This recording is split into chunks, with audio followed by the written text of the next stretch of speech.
What's up, guys? We are live with a Genesis Testament 7 discussion featuring my best buddy, Malcolm. Hi, everybody. It's his best buddy, Malcolm. And if you don't know why I'm calling him my best buddy, then you didn't watch the Gacha stream, which I did on my second channel, where the VOD is at the moment, where Mal trolled the hell out of me. So I just want to say thank you for that. Yeah, it's not hard to do, so. Yeah. I mean, I nearly shot myself, but it was good. Like, I commend it. You got to respect it at the end of the day. It happens. You got to take your chance when you see it. Yeah, understandable. But I will get my revenge. Like, it's guaranteed. How's it going, chat? Hope y'all are having a lovely day. Hey, we've got viewers. But yeah, this isn't a Toaru podcast. Well, it kind of is, but I haven't given it the name Toaru podcast because I thought, let's separate it into GT discussions and have that as one thing, and then have the podcast where it's like 3 or 4 of us having a good time and stuff. So, not that we don't have a good time talking about GT. Of course we do, but I feel like Toaru podcast's audience is sometimes different to the GT streams. So, I mean, it's not a big decision at the end of the day. It's the same thing, pretty much. But yeah, if anyone was curious, that's why it's not called a Toaru podcast on this occasion. But I'm sure you don't care about that. You care about our opinion of the latest volume of Index. Let me know in the chat what you thought of it. Give it a rating. And also like the video so more people can check out the stream. That'd be sick. But yeah, shall we summarize what we thought, Malcolm? Was it terrible? This was the worst one yet. Everyone was right. Kamachi doesn't know what he's doing. Index is bad now. Everything was for nothing. Nothing that to this point mattered. So sad. Yeah, because everything past the Officer arc just sucks, right? Yeah, exactly. Yeah, there's nothing good in GT. Yeah, I mean, I only read the wiki, but you know. Well, yeah, who'd have thought? Like, I mentioned this on Twitter where I show a spicy meme. Like, who'd have thought that reading Index requires patience? Like, I've said it so many times. I think it's like almost people had the luxury of being able to read all the volumes at once, where they forgot, oh yeah, I had to sit through like 11 volumes of build-up in OT just to get to a stage where the main plot kicks in with God's Right Seat. It's absolutely mad, and we told you so. But I know, like, not everyone was like hating on GT, but for those of you who were, this is so satisfying because the reception of this volume has been really good. Like, pretty much all fans who I've seen read it on social media have loved it. So it's like the best GT volume since GT3. But it's whether you like this one or the other one, it's up to you. But I like GT6 still. I'm a GT6 stan because I feel like that volume presented a lot of cool ideas. But yeah, isn't it satisfying, Malcolm? It's been really good to see no one complaining on Twitter for once. Well, you know, no one in the Toaru sphere. It was, I mean, I'm still shocked a lot of people like doubted up to this point because it's every single time. Like with OT, things didn't start building, like coming together until in OT 11. In GT, it didn't start coming together until GT 8. And here it's, or NT8, and here it's GT7 is when things are starting to finally, you know, hit the climax. It's amazing. People haven't noticed a pattern yet. Someone in the chat said GT still had a weak build-up relative to Old Testament. Okay, I mean, you can, like, the first 3 volumes of OT are like classics, so I don't know if you can judge it by that standards, because that was like a blank slate. Like, you had to start from somewhere. So I more judge it on the standard of New Testament start, Like, and if you compare like the first few volumes of New Testament to the first few volumes of GT, I think I know which ones I prefer. Like, okay, New Testament 1's probably better than GT1, but GT1 was just like I just see GT1 as like a classic index volume. It presented some like cool ideas with like magic becoming more integrated in Academy City. But then you get GT2. Okay, GT2 had a bit of a iffy start with the fan service and shit, but later on you get the Ihana Etsu stuff and the Saint Germain stuff. That shit was amazing. Like, ooh, that is way better than New Testament 2. Like, prove me wrong. And then you get GT3, and GT3 is a classic. And then you compare that to the Hawaii invasion arc, which is pretty, hit or miss, mixed, depending on who you talk to. So, I mean, you can talk about the volumes beyond that, but GT had a good start, considering, like, because you have to compare it to a sequel. You can't compare it to OT, where it's a blank slate. You're basically throwing all the new ideas in. Yeah. But with New Testament and GT, you basically have to do like a soft reboot, in the sense you had World War III, which was a climactic arc, or the Coronzon arc, which was another climactic arc, and then you got to start from ground zero. But still, you have those characters and everything you all know and love. So that's my perspective. Yeah, absolutely. NT and GT have the issue that they have to reestablish so many ideas that could just naturally progress in OT. And as somebody who's been reading since like OT 20 or 22, and been reading them by release from then, GT's been so much more entertaining than how NT started off early on. Because a lot of the interesting storylines were still being carried by the end of OT and early NT, whereas I feel like GT on its own already has introduced a lot of very interesting ideas that come together much nicer. Absolutely. Like, GT has explored, like, I mean, it's had occasions where it's like gives you the vibes of classic index, especially like GT3. There were definitely parts of that which reminded you of like the darker arcs of OT. I think that's why GT3 is so popular. But in like the other volumes, it's definitely explored like interesting ideas that are quite unique. And that's why I love GT6, because all that about like collective groups and the dynamics of that, I can't go into detail about it because I've probably gone for a while and I probably won't be able to recite everything, but I made videos about it. We did a discussion on it. So if you want to know my thoughts on GT6, then you obviously can check out those. But yeah, just that volume I thought was like really creative. I really enjoyed that perspective. For sure. That's just one example. Yeah, absolutely. Anyway, shall we start like hating more, or shall we? Shall we get to the meat and potatoes? I think we've given enough time for people to sort of filter inside. So I think we're good to start, getting into the meat of things. Yeah. I mean, we could probably ramble on, like, and say, we told you so, but obviously it's not everyone. But hey, the people who hate shout the loudest. But I mean, it's impossible for like everyone to like everything. I get that. Like, there'll be some people who, everyone's got a different opinion and stuff, and that's cool. Like, if you got a different opinion about something, that's great. Like, I think it's unhealthy for like everyone to agree this is good and stuff. But like, when people just like hate on it just for like the sake of it, or just to be like contrarian, or they clearly just cannot be patient despite what we've had in the past, that's when it like irks me.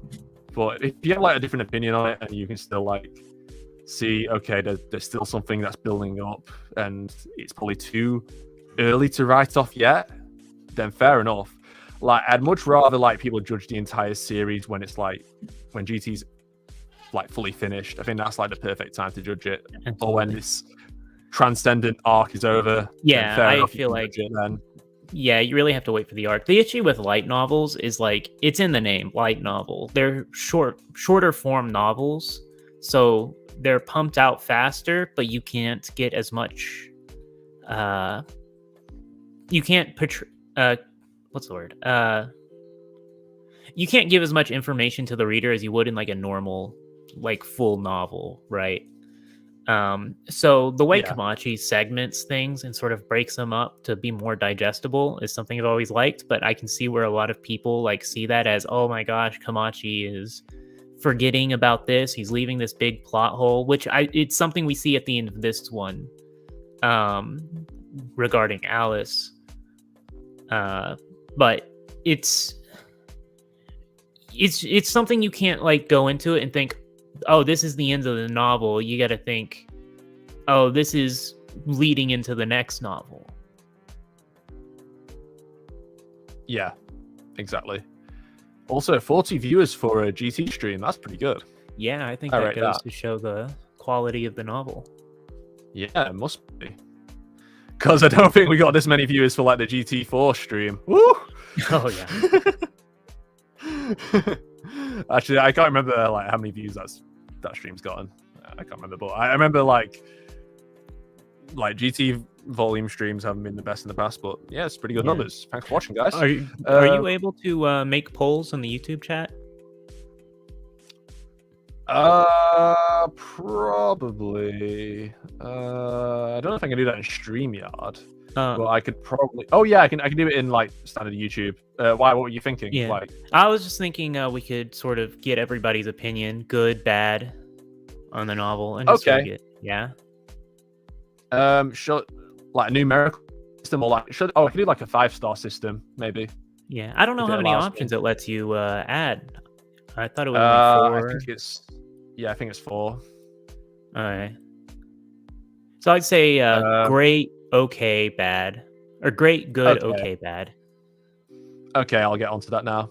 If you'd like to ramble on about something, that'd be good. Or I could just talk about, I'm doing like a Genesis Testament 7 review. I mentioned this before. I was hoping to do it by, yesterday, but it's pretty long. It's 20 minutes. And even though I'm doing like minimal editing for it, like not like my standard videos, because it's, there's not much editing really you can do for like a light novel volume review, because like it's not like you can use a lot of anime clips because a lot of it's not relevant, so most of it's just the images from the actual volume.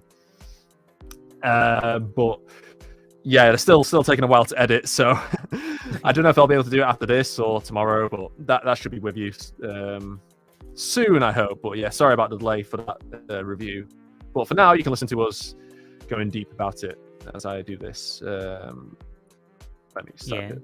You can just ramble on about something, Malcolm, while I type this. So yeah, I really want to hear y'all's opinions in the chat regarding your thoughts as we go through this in sections and whatnot. Regarding this novel, I definitely feel like it's a good step up, and I think I've probably liked it more than NT8 in comparison. Compared to like OT11, maybe, but I think it's a very good showing, and I'm curious if y'all agree, disagree.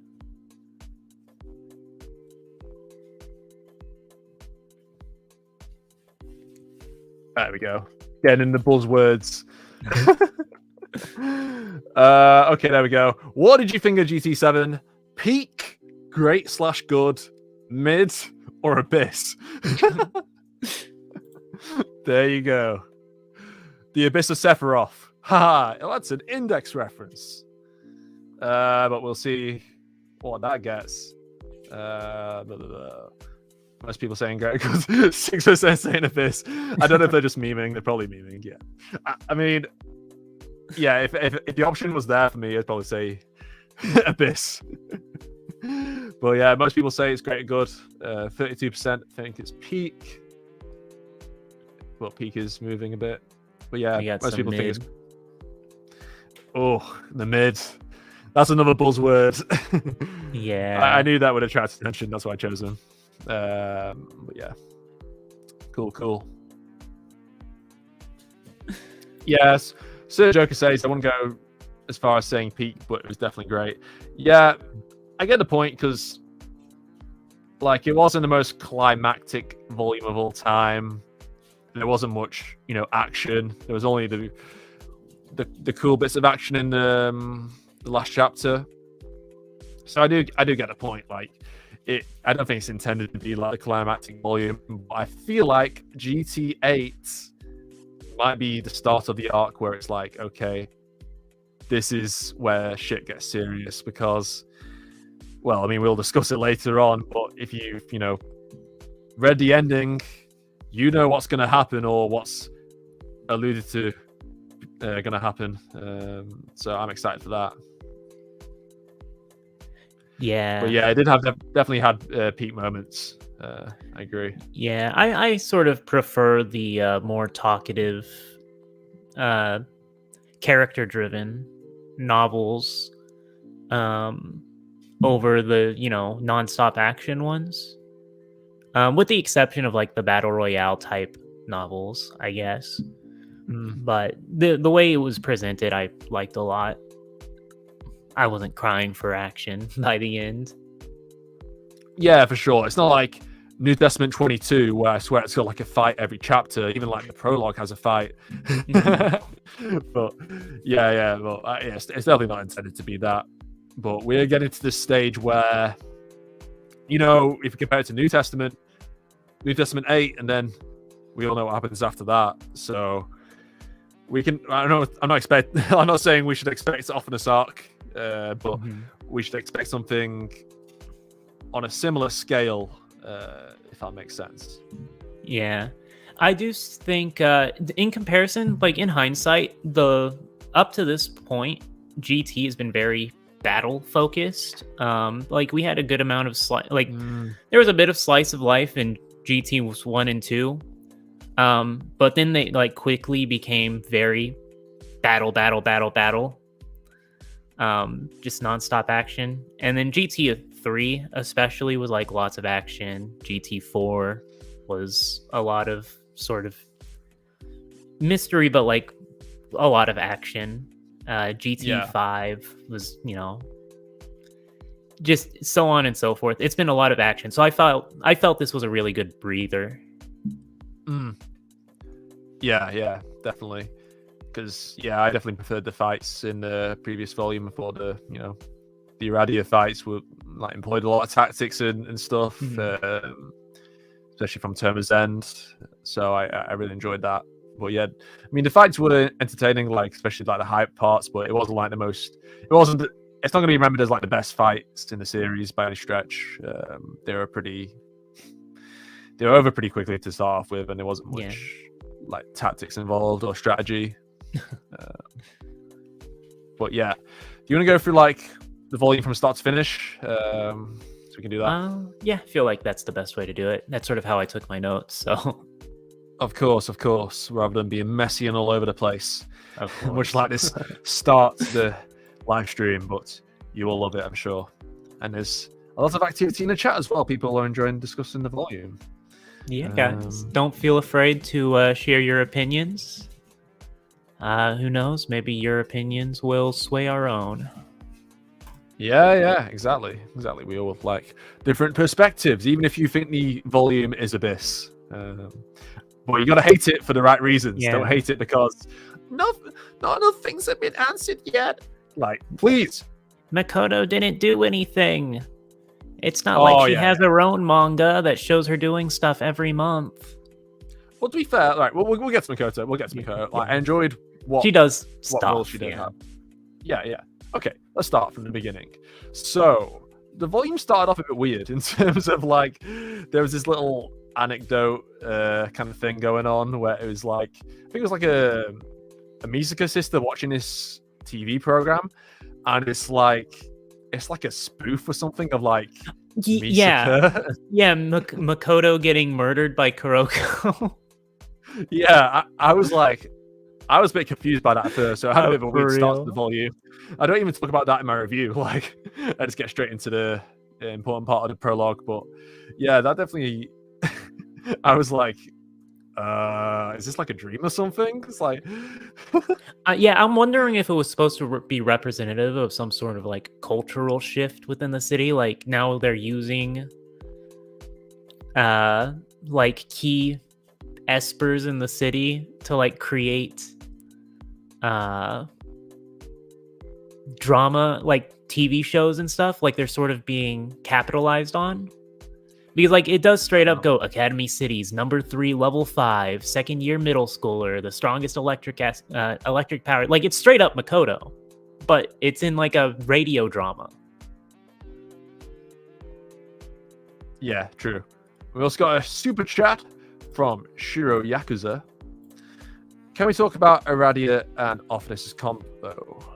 Yeah, I mean, that's in chapter 3, right? Yeah. We'll get to chapter 3, or we can talk about it now. It's up to you. Yeah. But, yeah, I think we're definitely going to talk about it when we get to it, because I think it was an interesting conversation. We will get to it in a lot more detail once we get to chapter 3. But if you want to generalize, but yeah, I really liked it. I talked about this in my review kind of briefly, but yeah, I mean, Offness basically just trolls Iradia into thinking that Term is a witch. I just thought that was like big brain Offness. Like that was like such like well, she's like, isn't she like the goddess of like war and deception as well? I think. Yeah. So that though I wouldn't even like say she was tricked. I think she was just very good at manipulating information in her favor without straight up like tricking her, because like she didn't lie about anything. She was straight up, oh, Toma did magic once and everything, like he's used by everybody, and it's like it's all true. She didn't like trick him. She just knew what to specify. You say that, but Toma is not a witch. We know he's not a witch. Well, yeah, but she created a scenario in which he's like technically a witch. Like she gave Iradia the information, and Iradia came to the conclusion of, OMG, Toma's a witch by technicality. Although, is this foreshadowing Witch King Toma? For real? Is Iradia going to give him like some magic boost, which somehow Magic Breaker gets past? I don't know. Yeah, it does open up a lot of conversation for how the transcendents work, which I think we'll probably get into a bit later and more like around that time. So I'll save my opinions on that regard, but it was a very fun scene for sure. But yeah, thanks for the super chat, and we will get to that convo more in detail once we do get there. But hopefully that gave you a bit of a taster. But yeah, wait. Yes, the prologue with the weird TV show. I think it was just a radio drama. Oh, was it? Wait, wasn't she watching TV though? They were, but they were portraying it as a radio drama. It was, let me see. I've got the chapter. Sound effects. Yeah. Okay. PR drama. Oh, wait. Oh, I'm looking at the wrong novel. I was looking at the GT5 epilogue thing. I was confused why they were talking about penises. Yeah, that part. That's what I was reading. I was like, what? I don't remember this in the radio drama. Just Alice saying, I love dicks. Yeah. Beautiful. Yeah. Beautiful. But hey, that's why we love him. Yeah, Academy City's PR drama meant for... Yeah, so it's a PR drama. So they are using the people in Academy City as PR for outsiders. And like creating, an interesting, I guess, show around it. It's propaganda, basically, right? I guess so. I mean, Academy City's got to salvage its reputation somehow after the recent events. Yeah. I mean, our sisters have been leaked and... Yeah, draw attention away from the truth of the former dark side research. So... Yeah, pretty much. Yeah, I mean, they've done that kind of stuff in the past where, well, they've taken like Misaka to different locations and the Dai Seizai stuff, but that's like what we got in this volume was a bit outlandish in comparison. But yeah, then we get Misaka Emoto, who's at the gate of Academy City, or one of the gates, I should say. And she's basically on guard. Like, all the sisters have been given like new jobs in like Academy City's infrastructure. Well, not just Academy City, but across the world as well. Like, I think she gave like a list of different fields they're all working in. Yeah, the public service group. There's education, public service, labor, finance, and research. Yeah, we get a lot of interesting tidbits regarding sort of how the culture's shifting around the sisters. So like she's working the gate as an experiment to see what roles the sisters can play, sort of like in society, and they're sort of like being broken up into multiple groups to see what fields they work best in. Which that was it's sort of what I was expecting to happen with the sisters. Because it seemed like the most realistic route to go about there. Do they not need to go to school though, or are they like? I mean, they're all a Too intelligent. supercomputer network, so maybe just one of them needs to go to school. Yeah, that's a good point. Share all the memories. Yeah, There you well, go. we do get some interesting insight on how it works, because while they share memories and experiences, apparently they don't share like certain tidbits like the names of items. So Misaka 10,032 mentions how she wishes she had the hat that the sister in Russia had during World War III, but she couldn't remember the name of it because that information wasn't transmitted over the network. So simply so certain item names and stuff seem to don't translate across unless maybe specifically named by the sister to be transmitted. So it's interesting. I'm wondering if that'll come into play at some point. Yeah, I completely forgot about that until you mentioned it before the stream started. So yeah, I'm quite surprised at that, to be fair. Because you think they'd be able to, remember something like that by sharing the memories, but Yeah, because I don't see Kamachi really gaining anything from pointing out. It's a very strange thing to make a point of. So that was interesting. Yeah. Also, speaking of Offinus, I enjoyed Offinus' little bit of banter with the clone because, Terma and the gang, defeated Aradia, and they've carried like Aradia all the way from like Shibuya to Academy City, and then he got like some sketchy looks, I think, from other people. Yeah, they had to keep running.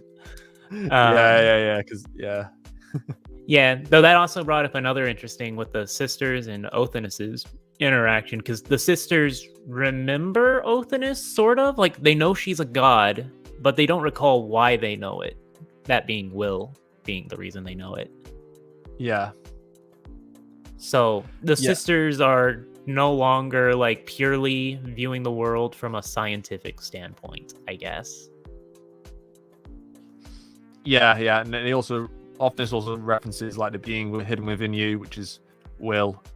Kept her memories and personality after the Shredder world, didn't she? So yeah, I think there's a lot of interesting things to discuss about that in terms of IWAS and then Pure World beyond that.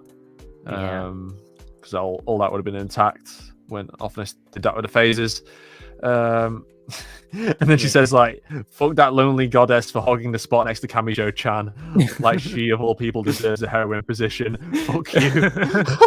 Like, that's so savage. Like, that's one of the most savage clones ever been, like, in Index, period. The American clones are starting to affect things. Probably, yeah.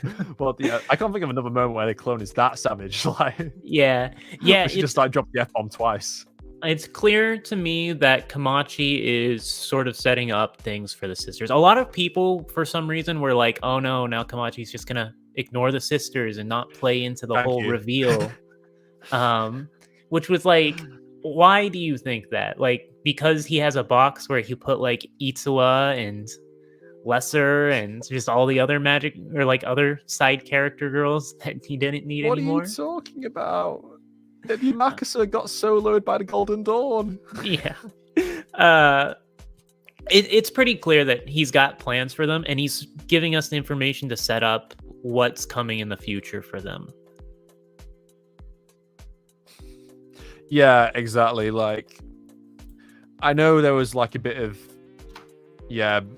feedback, people saying, as you mentioned, after the GT4 stuff, the sisters being revealed publicly hasn't really been expanded upon.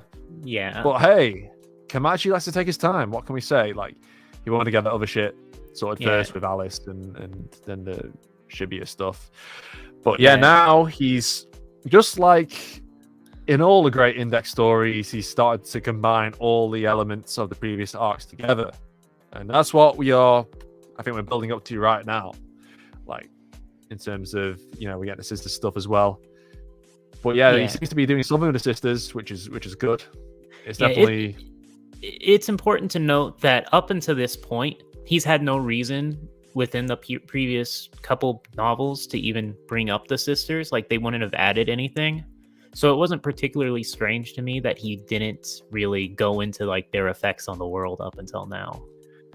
I mean, maybe he could have done it with like Kuroko's parts in GT5, but probably not necessary. Like, we got that in this volume anyway. GT5, I guess you could have probably introduced them in that way, but Kuroko apparently didn't know about the sisters until this volume.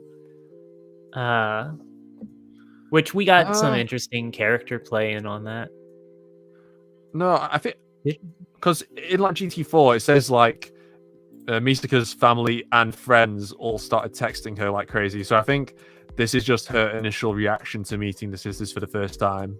Yeah, but she was like in shock. Like, I don't know, the way it played out, because I sort of assumed up until this point she's been so busy with the Project Handcuffs aftermath that maybe she's just like not in the know on this regard, which would be a bit weird considering her friend group. But but it didn't seem natural the way, which maybe it's just an issue with the writing. But it didn't come off that she was fully aware of the sisters whenever she met the one earlier. Because it didn't seem like she came to any conclusions with her feelings until it happened. Yeah. Also, we get Ophinus's reply. Fair warning, I'm not a particularly benevolent god. If I thought hitting you would hurt the being hidden within you, I would do so without hesitation, insolent clone. So that's kind of funny, but I don't know if Ophinus would be able to do much, considering her size, but hey. But yeah, they also like acknowledge Accelerator, which is cool. Like, Accelerator seems to have like a bit larger role now in this volume, which is good. Even though he's still behind bars, still in the jail. Yeah, he's going further into like that Alistair mode of just sitting and watching from a quiet room.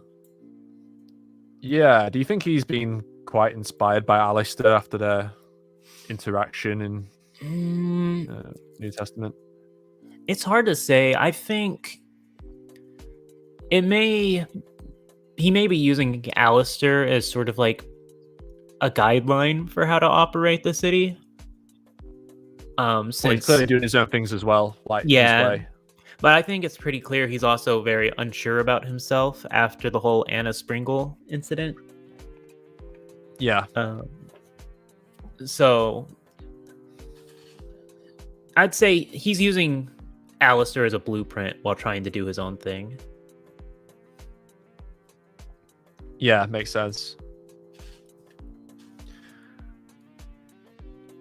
Because, I mean, Alistair did mention that, like, Alistair's just completely lost while Accelerator can still, like, try and make things better. And I think, and try and, like, find a new self in a way. And it seems tried to do that. It seems like Accelerator does have an idea of everything that's happening in the city, apparently. Not to the same degree as Alistair, naturally, but Alistair seemed to point out that they'll probably figure out that he's there whenever they return this time. Like, Accelerator is keeping track, Yeah, true. Yeah.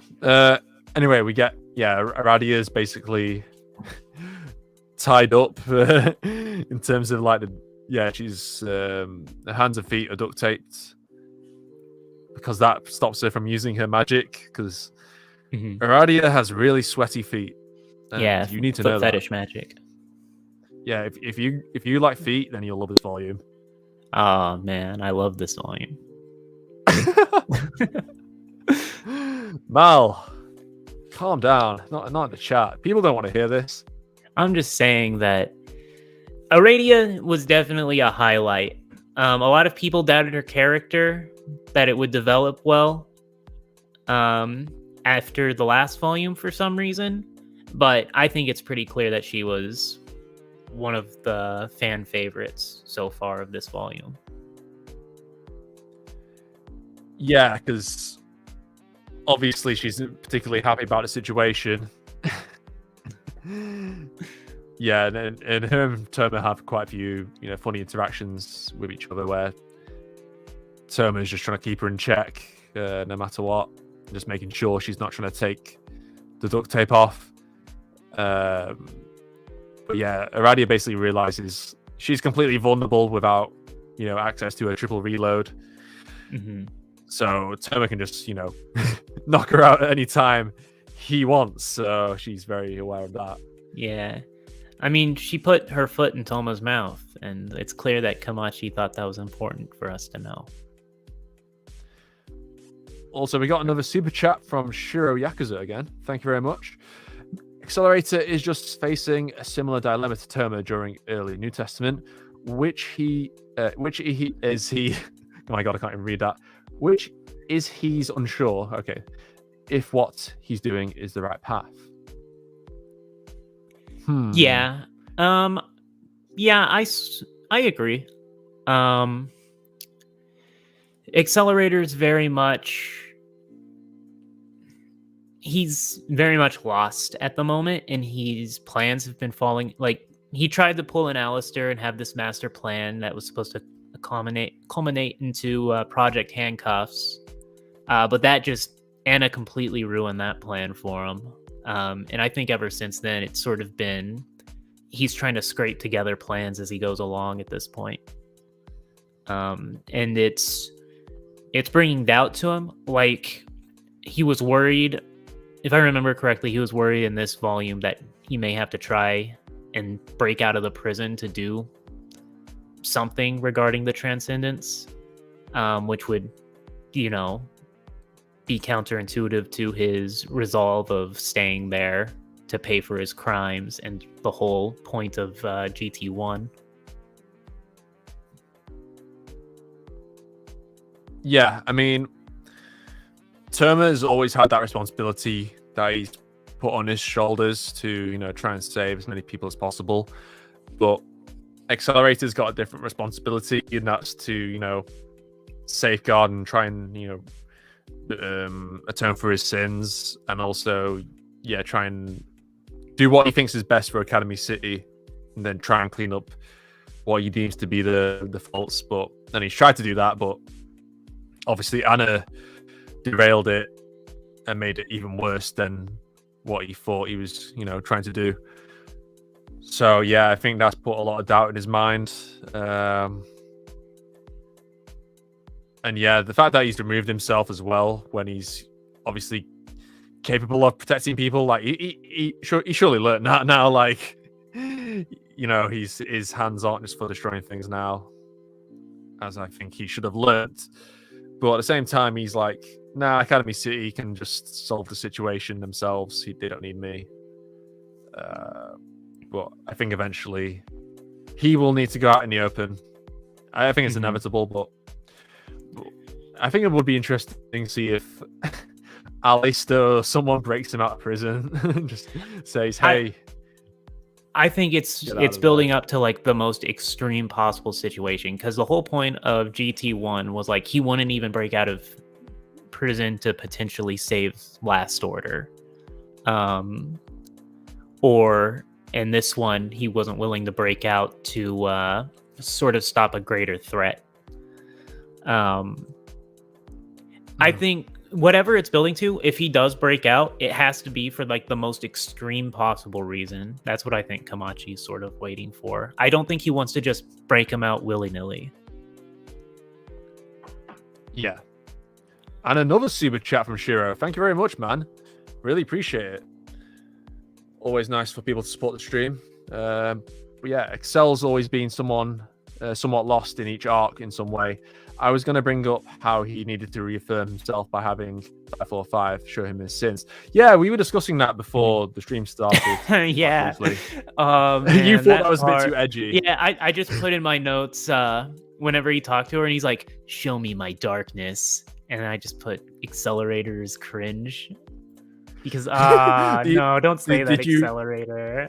Did you read that in Shadow the Hedgehog's voice? That's actually how I interpreted it in my mind when I read that. Yeah. No. But like, I thought it was I liked the moment. Like, I thought the Clippers dress and everything. I like how that works. I think it's a cool idea. Yeah, it was a cool moment, but that line spoiled it for me. I hate how edgy he's trying to sound. It's so try hard edgy. But yeah, we don't really. Yeah, I don't think we really see like what he gets showed, but we know roughly. You know, we've read the past index volumes to know what he's been shown. Most likely. You mentioned Shadow the Hedgehog. It sounds like it would be something someone would have their edgy Sonic OC say. Maybe. But I mean, it's not as edgy as like Index Season 3 Accelerator. Ooh, my God. In Index Season 3, Accelerator just lost all of his nuance. Like, whatever nuance was there, it was just like, nope, you're just gonna like call yourself a villain, call yourself a monster like 100 times without any dynamic between trying to get back to the good. And what used to be, you know, the best thing about the Index anime was Accelerator in the first 2 seasons. It's just like, apart from like the worst monologue was good, and then, you know, some of the other stuff was good. But, it's rough. Yeah, for real. But yeah, I thought that moment was kind of interesting, but he kind of, I don't know, like, did he just do it for the sake of it? He was just like, I need to get myself in the mood to talk to the unfortunate. I need to be more brooding when she phones me up. I sort of felt like it was to remind himself why he needed to stay there, like in prison. Yeah, okay. That makes more sense. I mean, yeah. Self-motivate himself to pay retribution, basically. Yo. Alistair parallel. You know what Alistair did in his fortress? He said, show me my darkness, heaven canceller. Yes. See, he's been inspired. He has been inspired. He's absolutely. He had Mina Mathers with all the Golden Dawn stuff, all the events of his past where he just, you know, been super edgy. But no, I'm not disrespecting Alistair. Alistair's a deep character. I think there's a difference between like accelerators as well, but there's a difference between like edge and deep. I feel like edge is kind of like a bit childish, where it's trying too hard to be dark. Well, being deep is actually like mature, like all maturely written or handled. It's like the difference between being goth and gothic literature. One's like trying to be the shadows of my sins are cast upon my past, whereas the books are like, dang, everything sucks, it's so sad. Yeah, exactly. But Shiro, you madman, another super chat. Thanks so much, dude. That's very kind of you. We appreciate it. I agree it was very cringe when I read it, but I was also thinking what Accelerator could have said instead. Puzzle inspire me, or puzzle gaslight me right now. Do you know what? Actually, puzzle gaslight me right now. I like whenever I read that part, that's the thought. I thought I maybe put it in my notes, but no. But like I thought, oh wow, he's gaslighting himself. So that's exactly. That's how I thought it. Yeah. Bruh. Oh, God. But, yeah, that was a moment. At least that's chapter 1, yeah. Yeah. What else in chapter 1 did we get with we had a cool location, didn't we? What did you think about the new location, like in District 12? That I'm skyscraper so with all the happy we religion? actually got to finally see this because it's in a district I've always wondered about since OT1. I don't remember if they mentioned it in the novel. I remember it more specifically in the light or in the manga, where Toma asked Makoto where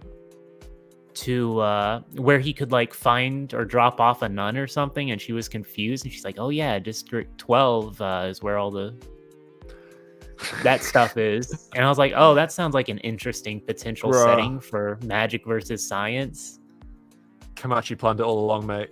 For Kamachi, stop. Just I don't mean it literally, but chill. This rabbit hole with the foreshadowing and just having like just dropping off like random like things in early volumes and then them just like coming back to surface is like, what the fuck?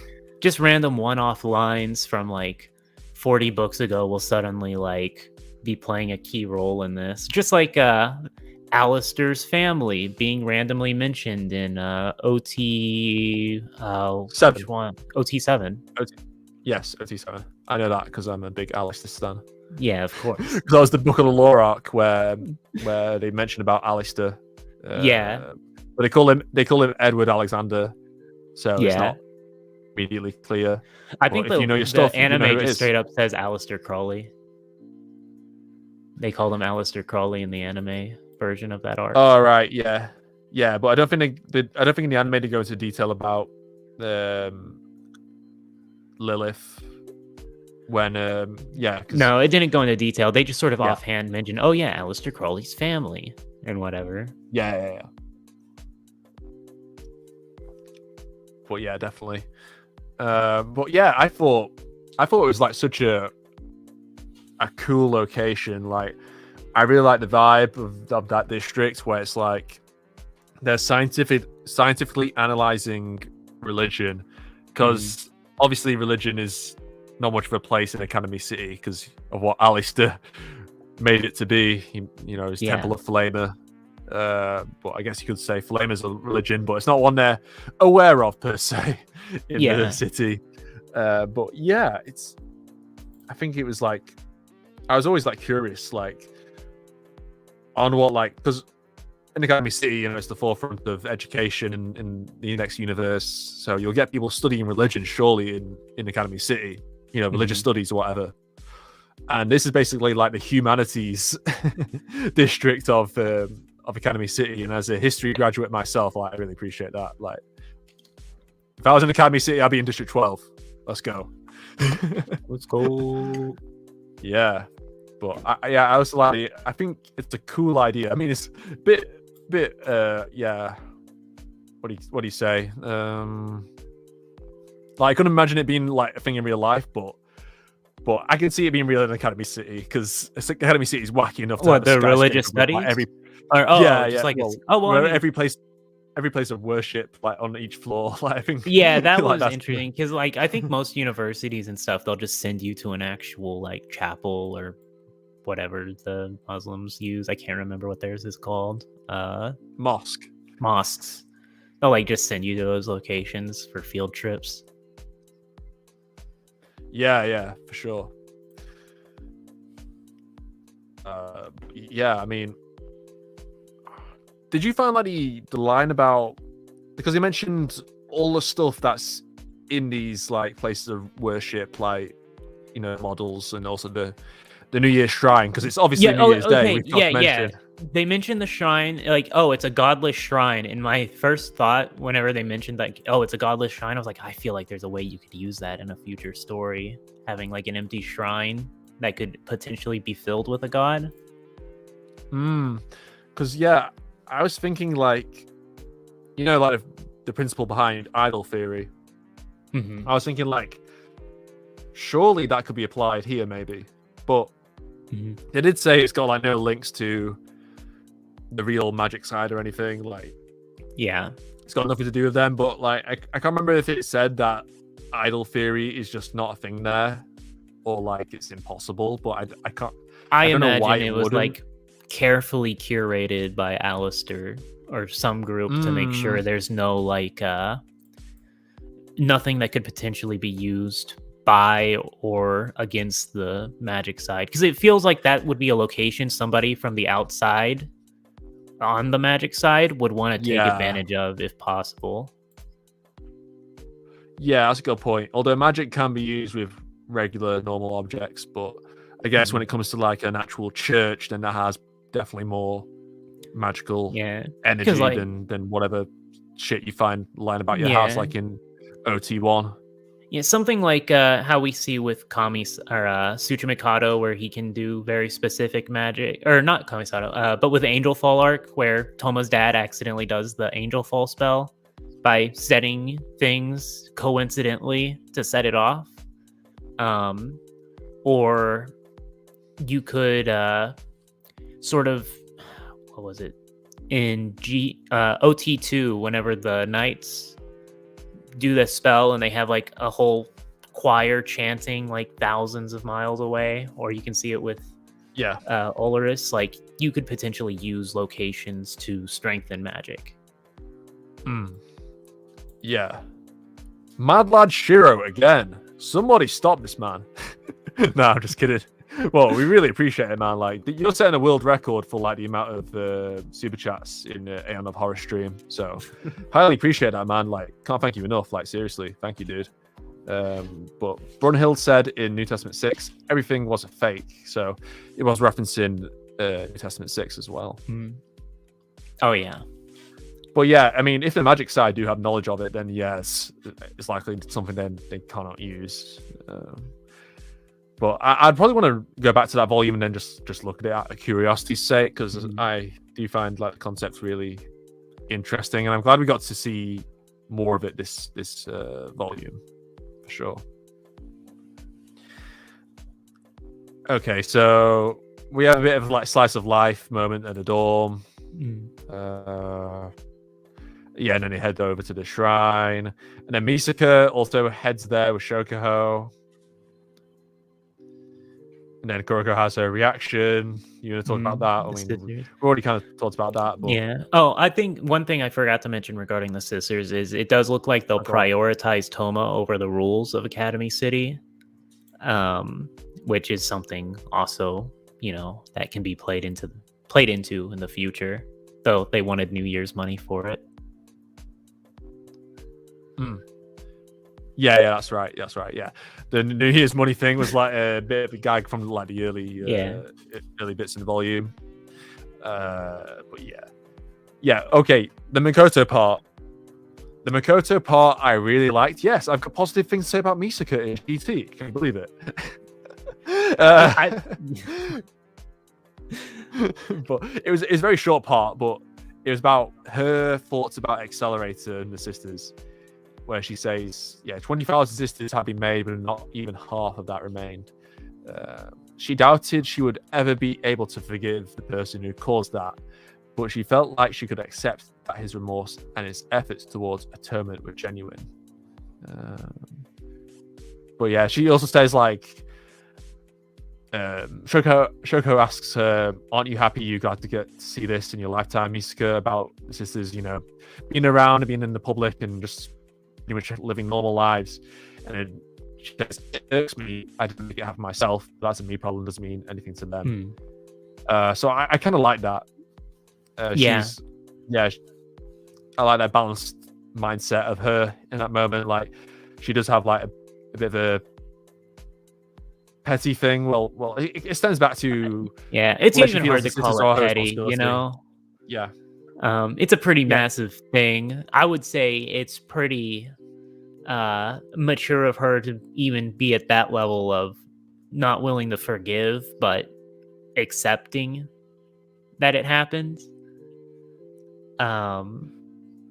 Because if with her relationship, she sort of does view them as sisters. So having, a guy kill off 10,000 of your actual sisters would be pretty, I'd have a hard time even getting down to that level, to where she's at with Excel. Yeah. It just shows you that she still has, like, feels responsibility. Like, she feels responsible for, what happened in the sisters arc, and that hasn't gone away. She still feels like part of it still feels that guilt because she contributed towards it. And if you watch, Railgun S, you definitely, see that unfold. So that's still, consistent with the character. So she feels like I should have been the one to solve, this and make this normalized and make this a better place, but I wasn't able to do that. But at the same time, she's, like you said, I think a lot of people would find it difficult to forgive Accelerator if you put yourselves in the shoes of Misaka, considering, the horrible things he did, like horrendous things he did, and psychologically just obliterating her mind through the actions of the experiment. But yeah, now she's like realizing that Accelerator has, changed, and he's not necessarily the same person that he once was, but at the same time, it's basically it is what it is. Yeah. I think like she realizes now's the time to like look forward rather than to the past. But that'll never go away with her, I don't think. Yeah, and it shouldn't. Like it's a pretty major character building thing of her past. I did like following that Kuroko's reaction to the sisters. I thought it was nice to see Komachi sort of take her feelings for Makoto a bit more seriously and not just like have her go crazy for all the sisters and want to build a harem of Makotos and all of that. She chose Makoto over the sisters because they lacked what made Makoto charming to her. I think it's always been like assumed Kuroko would go crazy for all the sisters, largely in part to her reaction to also seeing Makoto's mom. Sort of like drooling for her because it's a more mature Makoto. Yeah, because I know I made a video about that, and someone did point out in the comments that Kuroko's reaction to Misuzu was over the top and everything. So, so it was nice to see that Kuroko isn't just gonna go crazy for anything that has Makoto's face on it. So it was nice to add a little bit of depth, even if I don't like Kuroko's obsession with Makoto, because I think it ultimately plays more against her than for her. It was nice to sort of have that character moment, just in general. What about that photo album? That has her face all over it. Well, that's Makoto's face, not a Makoto sister's face. Oni-sama. It's about the memories. Oni-sama. Oh, that's beautiful. Yeah. That deserves a like on the video, I reckon. Be sure to like, subscribe, hit that notification bell, and send in your paychecks via super chats. Wow, so demanding, Mal. Yeah. But I think that Kuroko impression was worth it. Like, absolutely. I would like the video and subscribe if I heard that. Damn. I'd be down bad. Beautiful. Voice of an angel. Oh, someone said no. Marshy, how dare you? No, it's not an option. No, it's not an option. You're forced to. We will force you. We'll hack you. I'm a member of Anonymous. We'll call in Makoto and make you do it. But Shiro seems to have no complaint. My pin name is Ubiharu. Super chat, thanks, man. Oh, he's called us cringe. This is so sad. I'm not gonna cope. I'm just gonna another cringe. No, the cringe. Destroyed. I know. All right, so what did we have after the clone section? I don't feel like Misaki was really used at all. Oh yeah, no, I did put in my notes that Makoto will never put together 1+1 with Shokuho's relationship with Toma, because it's just like, I was just about to mention that. Yeah. that I was so annoyed. Like, just reveal it already. I'm tired of waiting for Makoto to learn that, because I feel like that's going to be like a major character relationship dynamic change between the two as soon as Makoto learns that. And I've been excited for the thought of that since we learned that Misaki, since NT11 basically. It's going to be like, Misaka, I've got something to tell you. It'll be so dramatic for sure. So it's probably best it didn't get like revealed there, but I wish like the doubts were at least expressed rather than just my imagination. Soma saved me from mental out suicide. Where she was going to erase her brain with like mental out before Toma. How'd that poll go? Stop her. 118 votes. Wow. 58% great good, followed by peak at 31%, 8% mid, 3% abyss. Yeah, so I think that sort of affirms that this was a great volume. I can understand people not thinking it peak, but it was definitely great. Yeah. Yeah. I concur. Well, yeah, moving on from the Shoko stuff. We get we talked about the accelerator thing. Well, we get like what do you call it? Oh, wait, what was that thing where where Kamisho got crushed by like a crowd of girls? Oh, with the sisters, whenever they were all grabbing sisters, at, or like they were all wanting the money, and then he accidentally, I guess he sort of hugged, quote unquote, hugged one of them, and then that changed all their minds, and they just wanted to be held by him. Right, okay. Yeah, then we get the accelerator and last order stuff. So, yeah, I thought that was a sweet moment. Bittersweet. Because he basically says, no, I don't want food. Don't give me food. You useless lolly. Leave me alone. leave me to brood. Let me be edgy. I'm in the light. I should be in the dark. I don't need lollies anymore. Lollies made the world. That's why he's in prison. He had to escape. He couldn't hold back much longer. Yeah, he's going into prison for for the events of OT5 where he saw Last Order naked. Yeah. This is so sad. Oh, and OT8 as well. He was found innocent of murdering the clones, but found guilty on child abuse charges. Yeah, that would increase the sentence by a bit. Yeah. Yeah, then we cut to Alistair's gang. Hell yeah. And they're still in Shibuya, but they're like in this... they're on one of the top of the skyscrapers in Shibuya still. And what's up with, like... Noken, he's embracing more of his dog side. Like, he's with Kingsford anyway. Like, Kingsford's just, like, treating him like a dog. And she offered him, like this Wagyu treat. And then he just turns into, like, a complete, like, normal dog.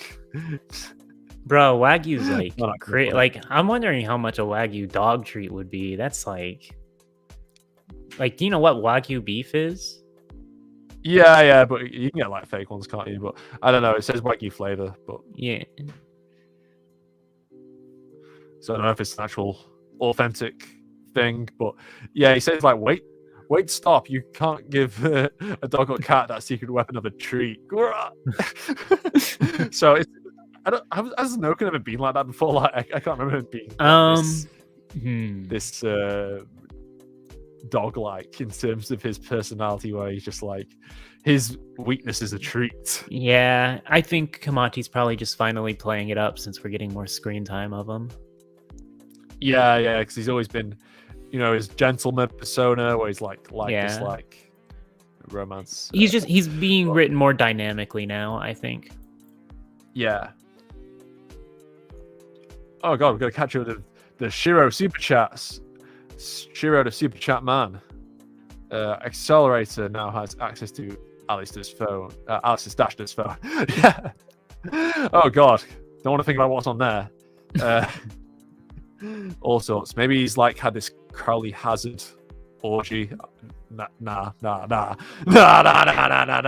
going down the rabbit hole. Nah, Just a bunch we're of not thinking pictures about of Toma in different interesting Oh, no. poses, probably. that. Oh no! Like I dread to think what Alistair did with his underline because he could basically see all the shit that was happening in Yeah. Academy City. Like, God, Alistair, you madman. And I've Man, had too I'm much. jealous. Oh, sorry. A5 Wagyu in my life. Bro, I have I've not had always it. wanted A5 Wagyu brisket. Like that sounds like it would be insanely good, but that's also like $1,000+ worth of beef, Ooh, so it's never gonna happen. damn! That's a pricey piece of meat. For real.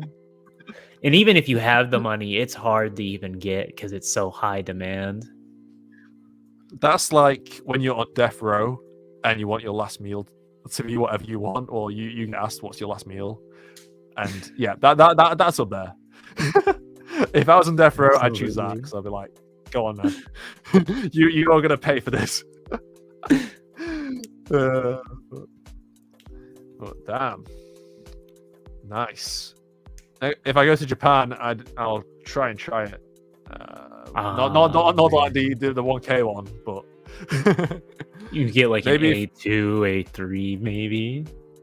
what's like paper? Where's like different A sizes? What is this? So it's the quality of the meat. It's how marbled the meat is, basically. So it's sort of like if you've ever looked at pictures of like uncooked Wagyu, you'll see like sort of the fat is sort of mixed into the meat in like a very good way. Yeah, and I've it's watched those marbled abroad in very Japan prettily. I've watched those abroad in Japan blogs. I know what it is. No. But yeah, it's crazy. Crazy, but I do like a good piece of meat, I think. Well, you are an Yeah. Alistair fan, so. I didn't specify what kind of meat. For a good reason. I think that makes it worse. No, I'm fucking around. Oh god, another super chat. My god, Shiro. What nickname are we gonna give Shiro? Let's see. Mad I lad. can't even. It needs to be someone with an S, but I can only think of lame ones. But sorry, Shiro. We'll think of a good name for you. Super chat Shiro. There we go. That's alliteration. That's two S's. There we go. A5 Wagyu brisket is a lot cheaper than a lot of cuts. Okay. The Wagyu brisket has SM marbling that you can cook it like a normal steak. Do you know what he's talking about, Malcolm? Yeah, I'll have to look into it. I've always done. And I've always I live in Texas, so we take our brisket very Texas. seriously. So smoking, it's like an art here. So I've watched videos of people smoking A5 brisket, and it looks just absolutely amazing. So if I can get it cheaper, I just got to do it. Why does this make me hungry? Because it's good stuff, man. Just get me on the plane to Weebland. I want to go.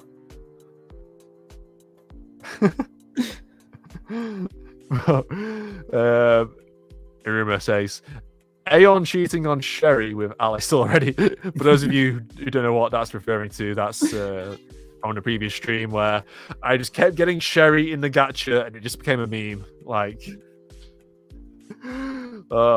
have a love-hate relationship with Sherry now, thanks to that. But yeah.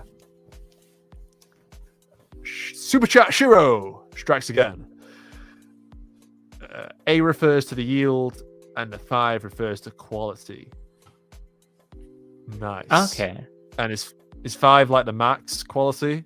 Yeah, I Or think does it go so to, for like, that. 100? I'm pretty sure it ends at 5. It's 5-star. It's a lot high. I think it has like the highest beef standard in the world. Like the US beef standard sort of like it ends at like where A3 would begin. So anything like if you were to put A5 in the US market, it would just sort of be on the same level as A3. Yeah, A5 is max. But it's, I don't know, it's sort of it's an interesting thing if you're into beef, I guess. At this rate, you'll probably be able to order Wagyu thanks to Shiro. I know, right? That's 10. I've been counting. I just counted then. 10 super chats. Thank you so much.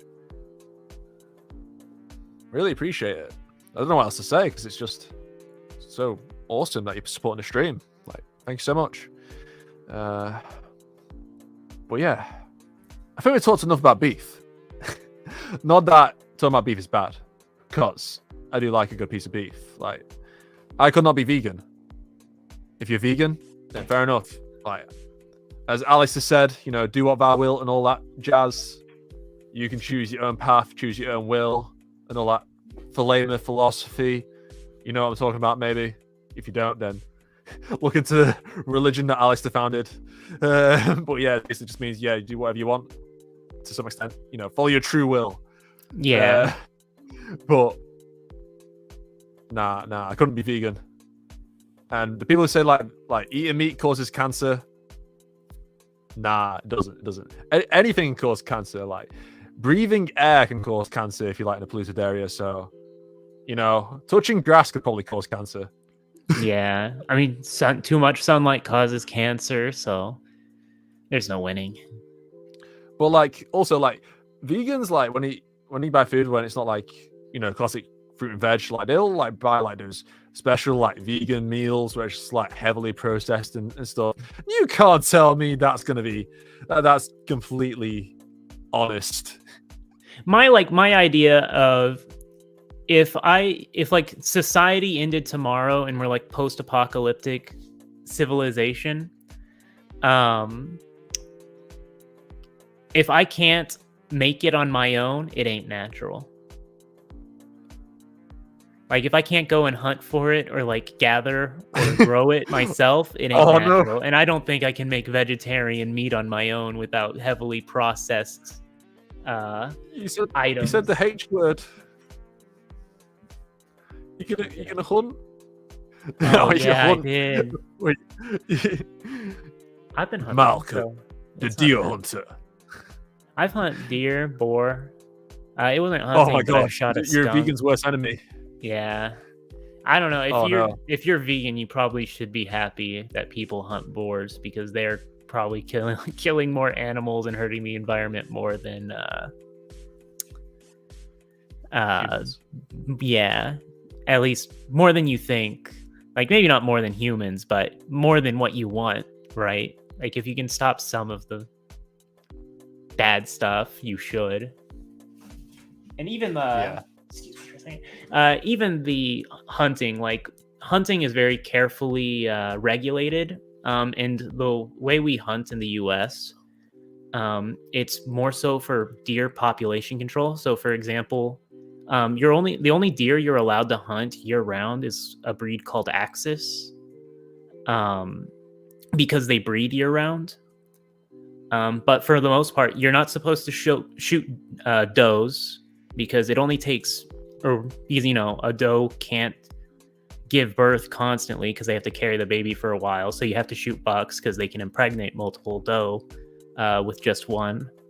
But if you don't control the populations, like where I live, you can only kill 3 buck a year. That aren't Axis, because if you don't, their populations would quickly explode and it would just hurt the environments more. Interesting. Yeah. Super Chat Shiro strikes again and again and again. I read a lot of ally stuff online and researched. That was when it's about Flamer. Nice. It definitely like helps when you're, you know, doing the New Testament 22 stuff. It's definitely very helpful for that. But yeah, think Shiro is going to have to be made an honorary Patreon or patron at this rate. Like, this is unprecedented. But yeah, highly appreciated.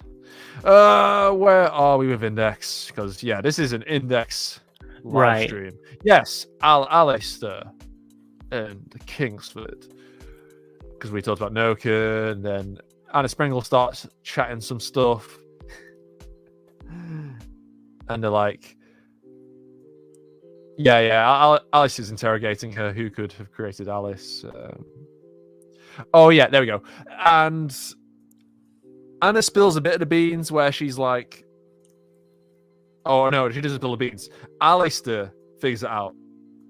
He says that RNC Occultics company you started was a model to analyze the Bridge Builders Cabal, wasn't it? To gain a deeper understanding of that mysterious enemy organization, you built a similar organization and did some role-playing to work out its internal structure and, more importantly, discover its vulnerabilities. So, yes, Anna's plan has method, because people were criticizing Anna like she's all over the place in the previous volumes.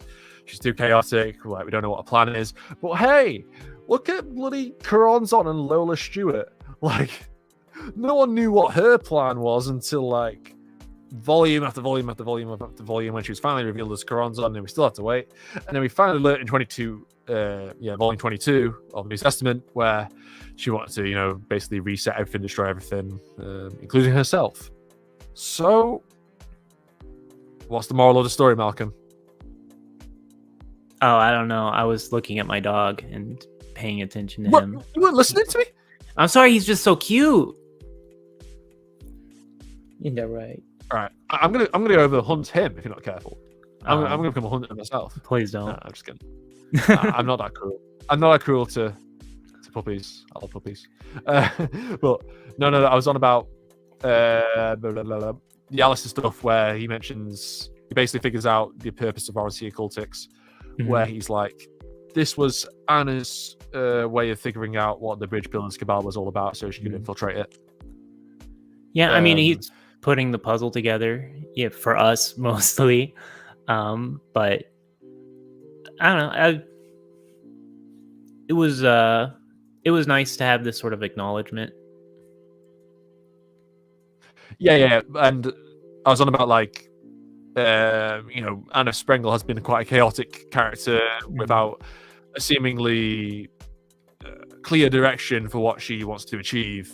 Because she's doing all sorts of random stuff.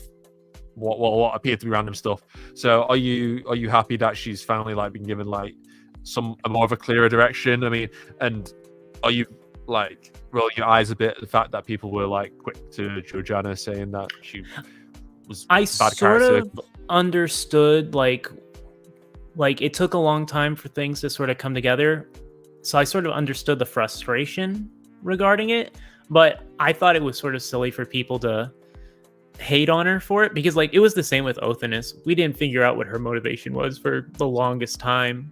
She first gets mentioned at the end of OT 22 with no real explanation as to what her motivations are, and then like we see her and we don't even really get to know anything about what motivates her until NT9, or like why she's doing what she's doing, and even then it's not fleshed out more so until the next two books. So we went like 8+ volumes with no idea what exactly she was trying to do with Kremlin, right? So it seemed silly that people would be upset with Anna for the same reason, when it's clear I don't think anybody still holds those feelings towards Othinus.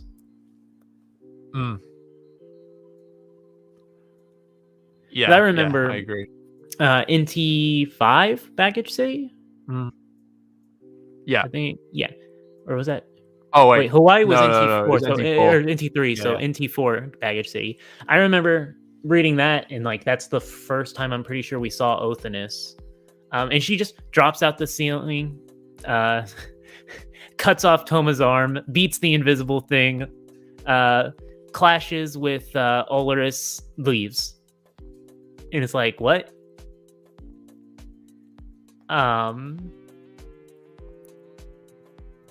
So, being or hating on Anna for being more proactive in a way with more mystery around her, I think was sort of silly.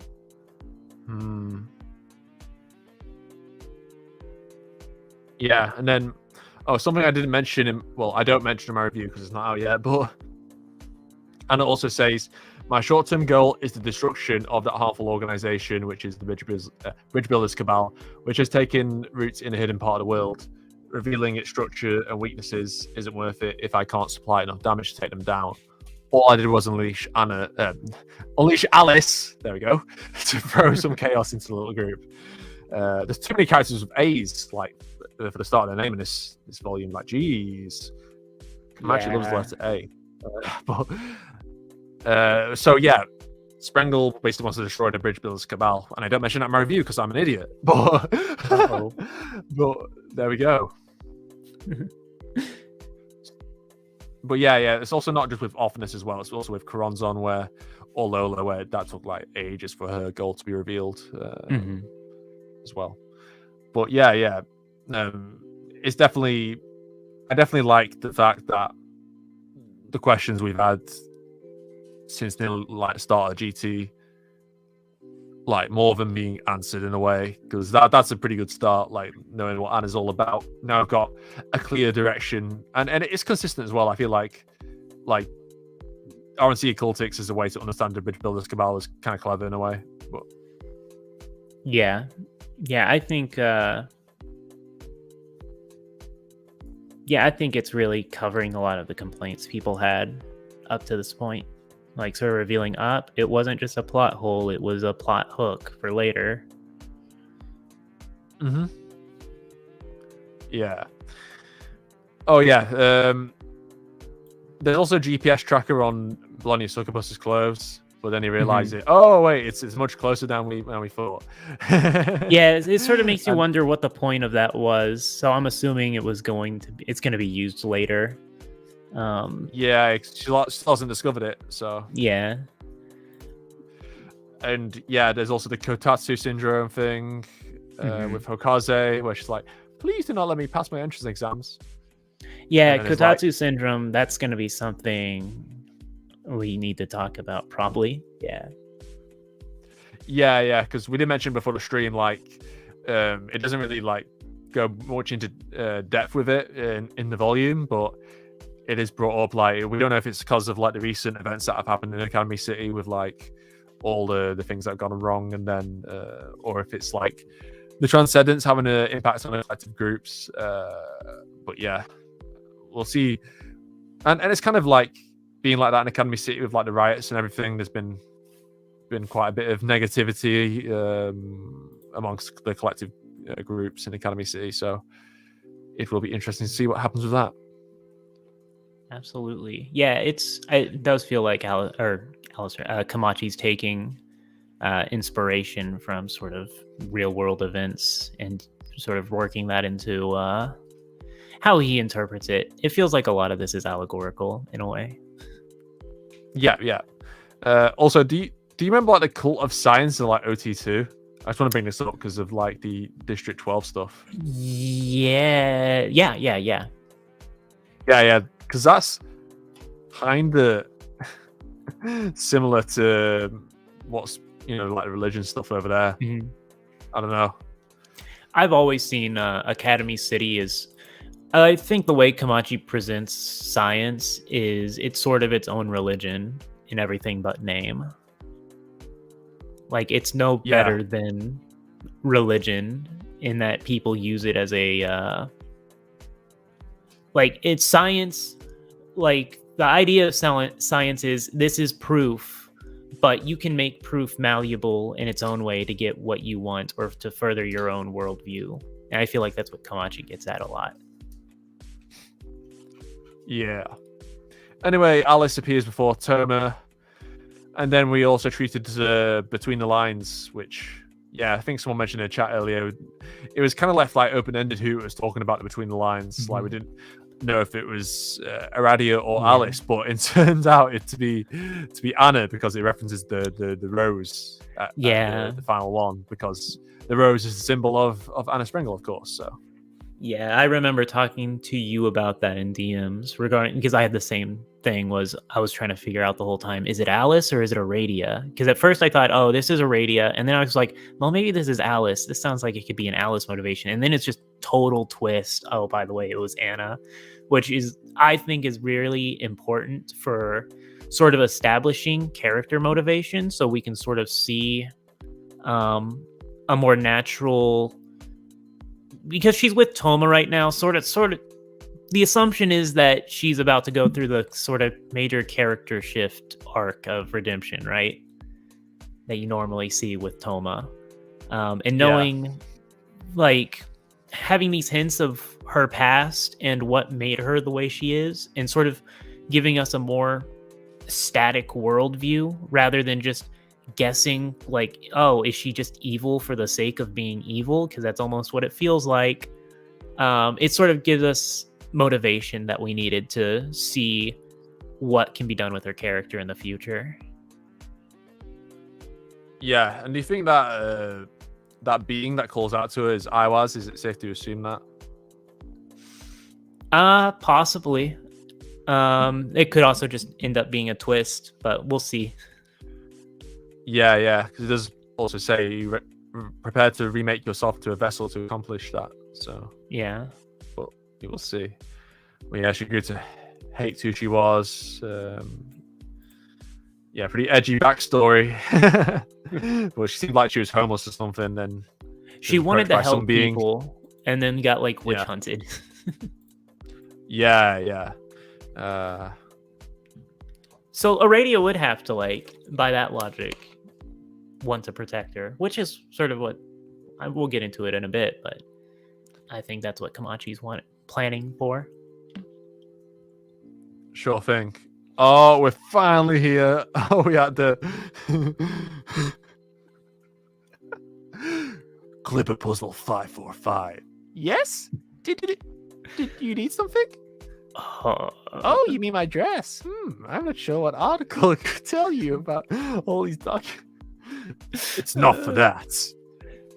Show me my darkness. Oh, no. Okay. I hate that. If I do accelerate to a bridge, should I have that line in it?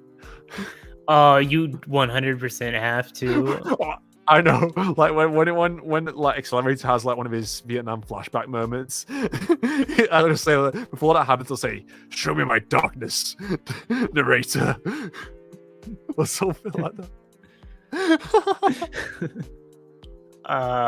Man, I don't know. I'm gonna cringe at that line forever. It was just, it passed my cringe edge threshold. I couldn't. Trying to make it a meme. Anyway, but we also get some cool world building with like the consulate in Academy City, where like the Bridge Builders Cabal have like bought like this country in like it was South like America, where it's like size of a soccer field. Yeah, and now like they've also someone in the Japanese government's like approved it, which is a bit sketchy, and I was like surprised Academy City has like Academy City laws can be passed in the Japanese government when they're meant to be separate from one another, but I guess they'd have representation in some form. I think it makes sense in a way, because it seems like Tokyo gave up a large portion of itself willingly. Like, I imagine Academy City is still bound by certain Japanese statutes simply because they're using Japanese territory to build their country or build their city-state. So in a way, I think it makes sense that they would have to have some association with, or like some sort of deal with Japan that would allow them to handle certain political policies independent of Academy City. Question is, did like the Bridge Builders Cabal like bribe that person in the Japanese government or what? Like, what's going on there? I wonder. Yeah, hard to say. It's hard to say if, because potentially it could be Japan agrees to have these places put in, and then they put one in Japan and then one in Academy City, or if it's just evil scheming. I'll put this in Academy City because I hate them. Yeah. And yeah, it does put Accelerator into a tough situation here with the consulate, since they're basically protected there. You can't deport them or anything as long as they, stick to the rules inside that consulate. But we do see what happens later on in chapter 4, where Accelerator finds somewhat of a solution to it, but I guess we can discuss that then. But yeah, I think Accelerator was like planning to deploy some defenses against them in chapter 2. But Dion basically calls him, interrupts him, and then Dion and Accelerator have a pretty interesting conversation, actually. Like, basically warning him that don't do that, because then the UN and the countries all across the world will just like yeet Academy City, and Academy City will be just completely alone without any of its institutions, and that's not good for Academy City because it relies quite heavily on its institutions. It makes them untrustworthy to other world governments, which is a very real political reality, right? Like, that's how politics are played. So I give props to Kamachi for having such a very realistic reasoning for why this works in Academy City. Yeah. Are you quite surprised that Dion is so anti-Academy City? But I discussed this in my review, but I feel like it's still consistent with the character, because like she's always been allied to Hamazura rather than Academy City as a state. And Hamazura isn't represented by Academy City. Hamazura has always been a rebel who's been, shafted by Academy City multiple times. So, what do you think about that? I feel like she's just playing. It feels like something she has to do. Like, even if she doesn't like Academy City, it's in the church's best interest, since she has a actual connection to Accelerator, and with him being the leader there, I think it just plays. She has more cards on the table having Accelerator around than having Accelerator and Academy City as sort of a pseudo ally. Versus, keep your enemies close. So you don't think? So you do think she's genuine when she says she wants Academy City wiped off the map eventually? Most likely, I think it's genuine, but it's not just. I imagine it's like a fear of creating a power vacuum, right? That's sort of how I interpreted what she was saying regarding that. Is it would play more against her and into the hands of the Bridge Builders cabal than it would for her. And she wants to inherit the power of Academy City, I guess, or inherit the standing that comes with defeating Academy City over anyone else. Yeah. But I guess, she's... Yeah, personal attachment to Hamazura. Yeah, it's different to probably how she feels about Academy City, because, I mean, we haven't really had much of her feelings about it, but it's safe to say that having Academy City around with like new leadership is always going to be... Yeah. At the current point, different. It doesn't feel like Hamazura is really that attached to Academy City anymore, because he was willing to escape just a couple books ago. So it feels like Hamazura isn't a strong enough sticking point for her to want to keep Academy City, running. Yeah, he's always been a rebel. So he's never been representative of the city. Cool. Anyway, like, there's a bit of a time skip-ish thing where Turner's back at his dorm now. Oh yeah, is there like a fan service scene with Index and Aradia taking a bath? Of course. But Aradia has to have. Oh yeah, she also gets fed as well because she can't use her hands. Fan service in this one hasn't been as heavy-handed as in the other books, I think, though, which has sort of been a surprise. It usually feels like fan service the last couple times have been like extra horny mode, whereas this time it was just like, oh, here's a bath scene, here's 2 bath scenes, and like some food feeding chopstick fetish thing. So like we didn't get a whole description of Alice's thighs for once, so that was nice. Yeah, I concur with that. But yeah, passing that, Alice basically tells Turner and the gang to come to the consulate or the headquarters, and it's the Queen of Hearts' palace or castle, basically modelled off it.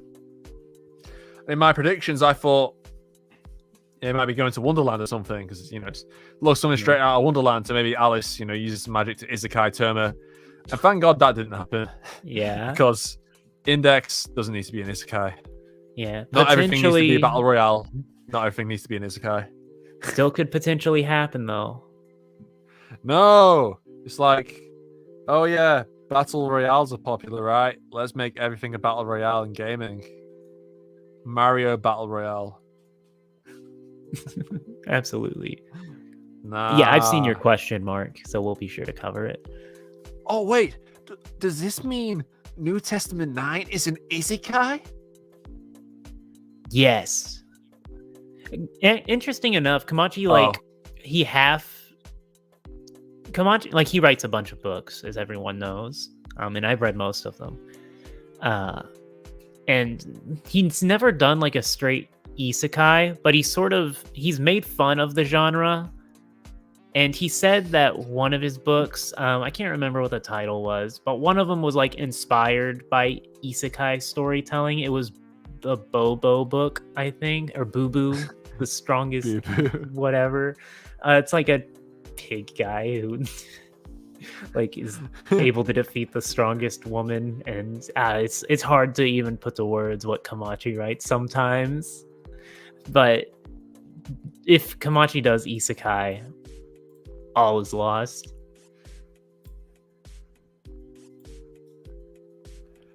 Oh yeah, I mean, the time where he roasted isekai, I always remember it was like GT3, where it was, what's it called, Rakuoka, where he's just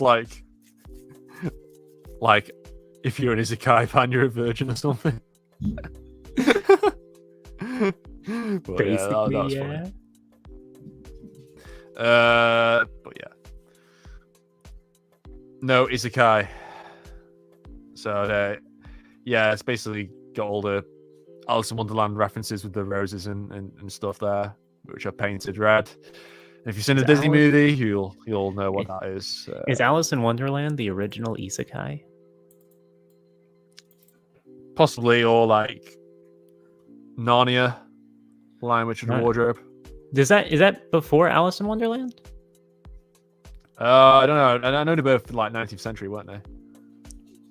I know that the creator of Beatrice, the level cap holy swordsman, that one. I know that he was friends with Tolkien, so their books came out roughly within the same decade, I think.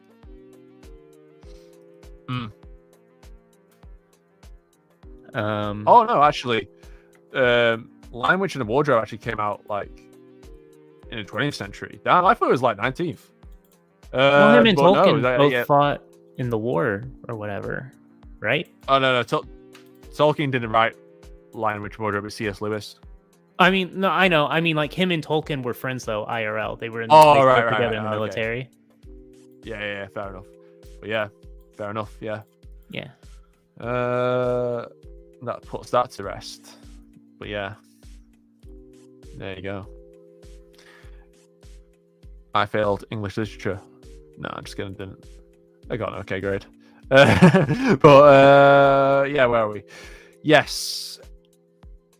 Termit is introduced to Trismegistus. An interesting Oh my character. god, I feel like do I call him Trismegistus in my review instead of Triz? Oh no, if I do, then people are gonna just roast me for not saying that correctly. Well, now everybody knows to roast you, even if they didn't Oh know. no, I hate it when I get those You nitpicky just comments. It's like, you didn't affected pronounce this right. yourself. It's like, ugh. But even the characters in the bloody novel say his name's stupid and hard to remember. You have to pronounce it like Random the Japanese would, in a very deep Japanese accent that uses hiragana pronunciation or katakana pronunciation. Please.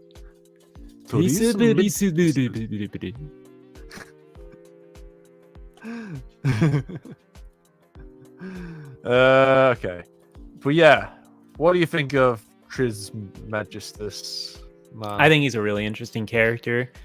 I like his style and like how whenever things don't fit his idea of common sense, he sort of like breaks, like Toma not knowing how to play chess. Like he just did not know how to respond and just like spaghetti out of his pockets. It was very interesting to watch or read. Yeah, he just pulls random. He's got like Mary Poppins' purse, but just like in his, his coat, or whatever. Suit coat, I think. Yeah. But yeah, he's basically Alice's butler, and he's pretty much a simp towards her because he'll just like do whatever she asks him to do. Really. Shiro dropped another super chat. You can't play chess. I can't. I can. I'm not a master. Hey, there you go. Nah, I never learned. But you're British. I feel like that's like part of just being British is you instantly know how to play chess. No, not really. I mean, it depends who you ask, but not me. I mean, I play different games, but yeah. I play checkers. It's just hard to remember what everything does.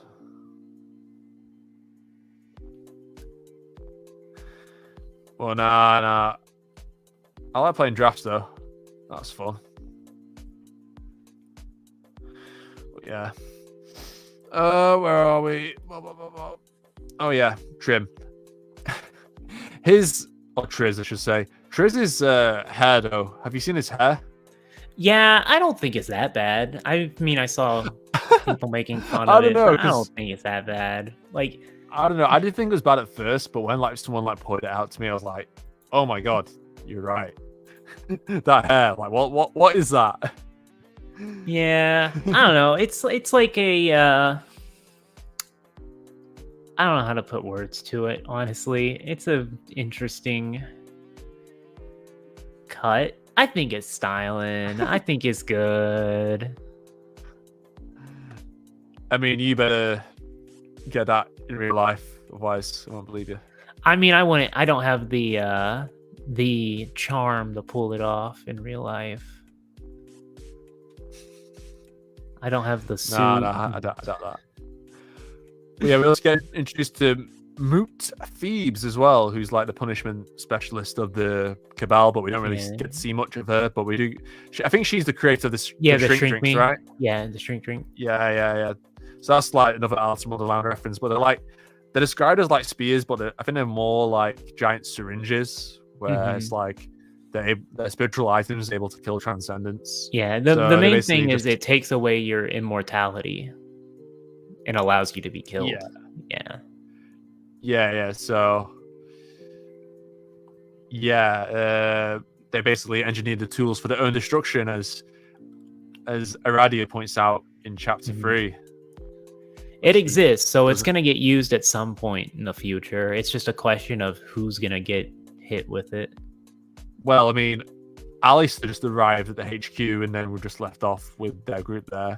Yeah. And I don't know if they've been put away. And then Aradia was scared of someone getting their hands on him. I hope Aradia doesn't get hit with it and die. But good old Mary just do a trick. But if good old Mary gets taken out... Yeah, it could be good old Mary. I feel like she would probably be the most likely, honestly. She seems like, since her character is all about bringing people back, getting rid of the one character who can't be brought back is... You think Komachi has the balls to kill off an established character? I think he'll do it. I believe in Komachi.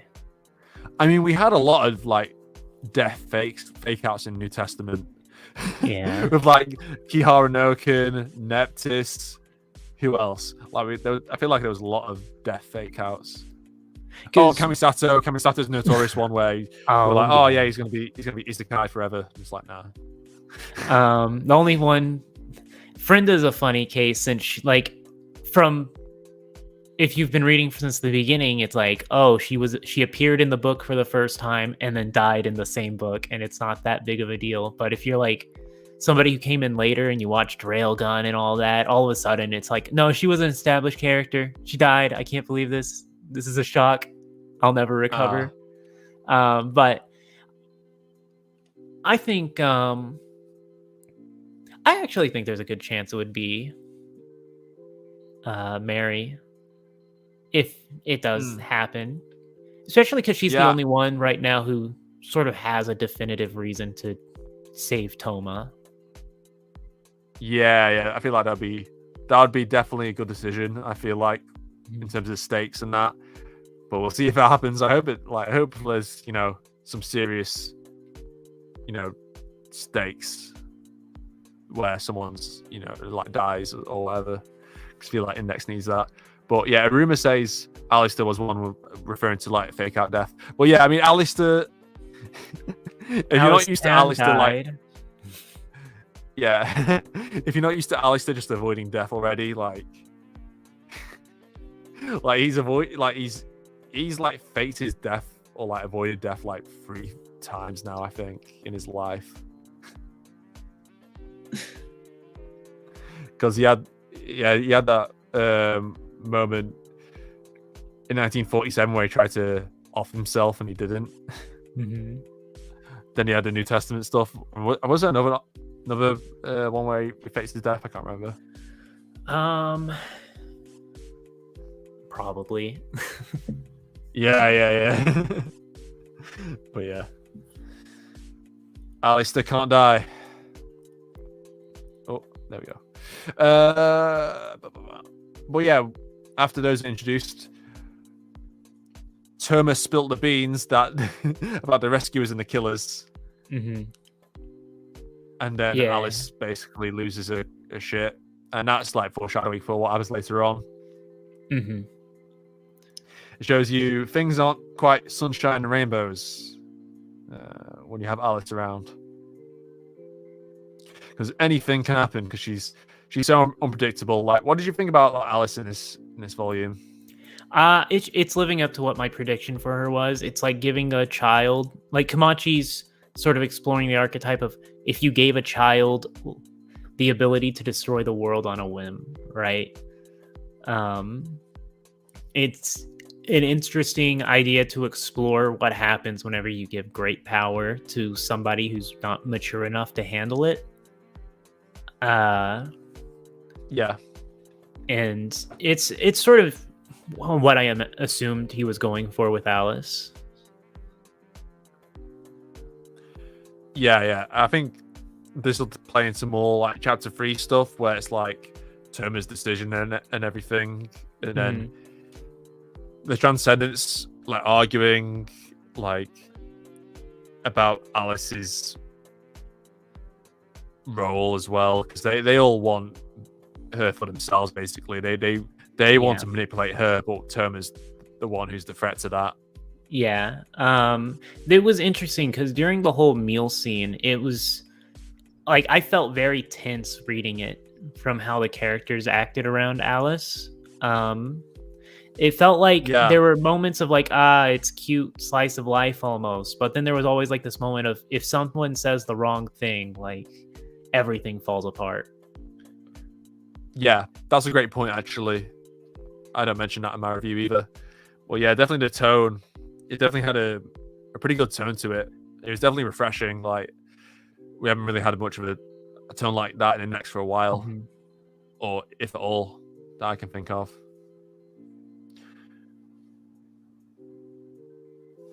Gives you that false sense of security, but in the back of your mind, you're always like, yeah, you never know when she's gonna snap, or not even snap, when she's gonna do something that might disrupt the piece. But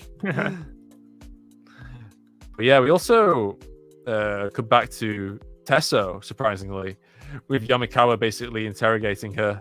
And you mentioned about her room, well, not roommate, cellmate, or who she's next door to in the prison. Yeah, I even put it in my notes. Theresina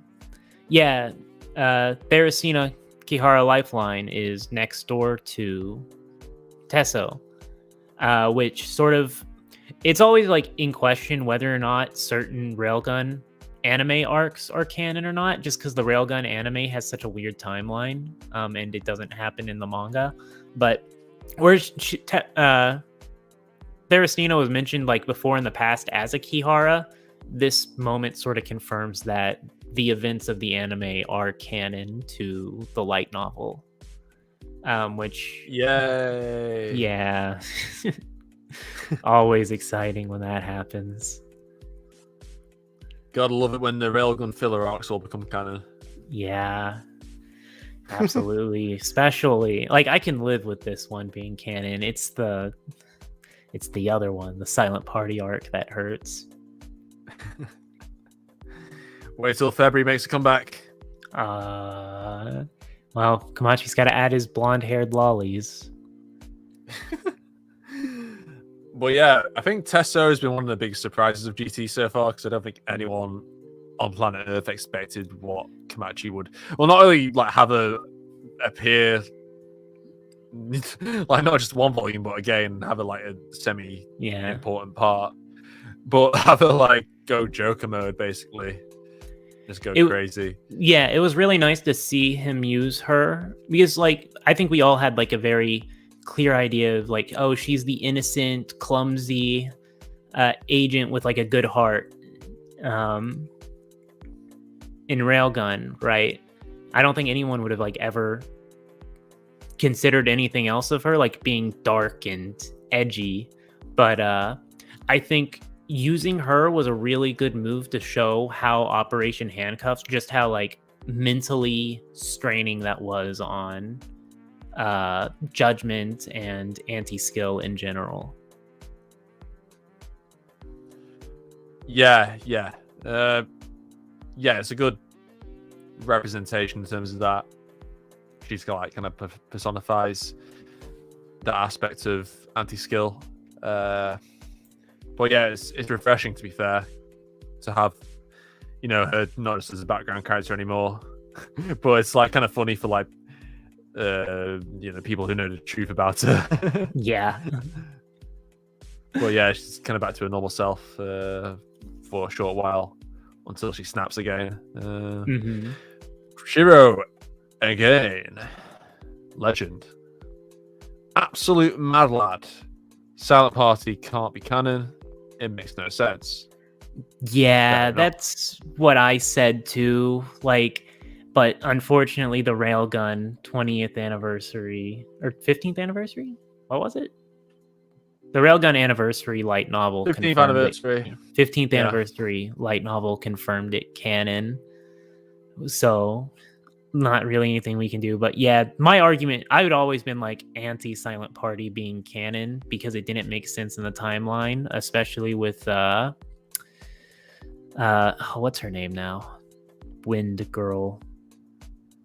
Not Wind Girl. Oh, Wind Congo. Girl. Congo.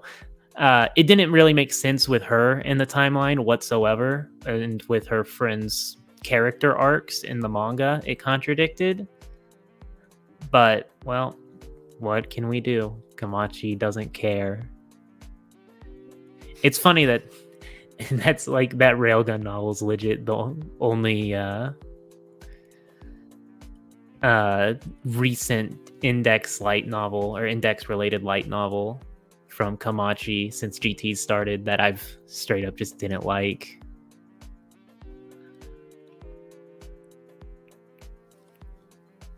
Yeah, fair. Okay. But yeah, she gets interrogated. Yamakawa asks her about Kamikawa and her actions in the previous volume. What do you think of this? Because this is kind of cool. Because in the previous volume, like we got told that Kamikawa had like business in Shibuya. Mm-hmm. But we didn't really know what that business was. But this directly confirms that it was specifically the Miyashita arc. But she could possibly have been like guiding someone indirectly to something there. And this has to be Alistair. Yeah. Because who else is it going to be? So, because, Alistair went to the Miyashita arc in the previous volume where he found wandering treasure keepers where Anna Kingston's body was being temporarily kept. So does that mean Kamikawa is basically working for Alistair? So I'm assuming that's also the board, the director she's also working for, who's one of the directors of Academy City, Kaizumi Sugatoshi, I think. I know the name because I did the script for the review. But yeah, so does this mean that they are actually they know Alistair is alive for a start, and they are allying with him over Accelerator? So I'm curious, will this escalate further? Will Kamikawa like join up with Alistair at some point, or will she get found out by Accelerator or Anti-Skill and get interrogated? What do you think? Oh, that's tough. It's really hard to say. I'm not even 100% sure it would be with siding with Alistair. Was that confirmed that it was for Alistair? I sort of felt like even Alistair didn't know why she was there in the last book. Oh, really? Does Alistair acknowledge that Kamikawa was there? I sort of thought it did, or at least the narrator did, but I could be wrong. Yeah, I don't remember him acknowledging Kamikawa being there because Alistair was kind of keeping to his own things during that volume. Wasn't getting involved in what they were doing. But who else could it be referring to then? Because it says. Well, I think there's always the potential it could be like a new group coming out of Academy City. With like rogue board chair or board members, or it could be potentially setting up or preparing to set up a group after the Bridge Builders Cabal arc is sort of finished up. Yeah, but right, okay, so I'll read what it says. Where are we?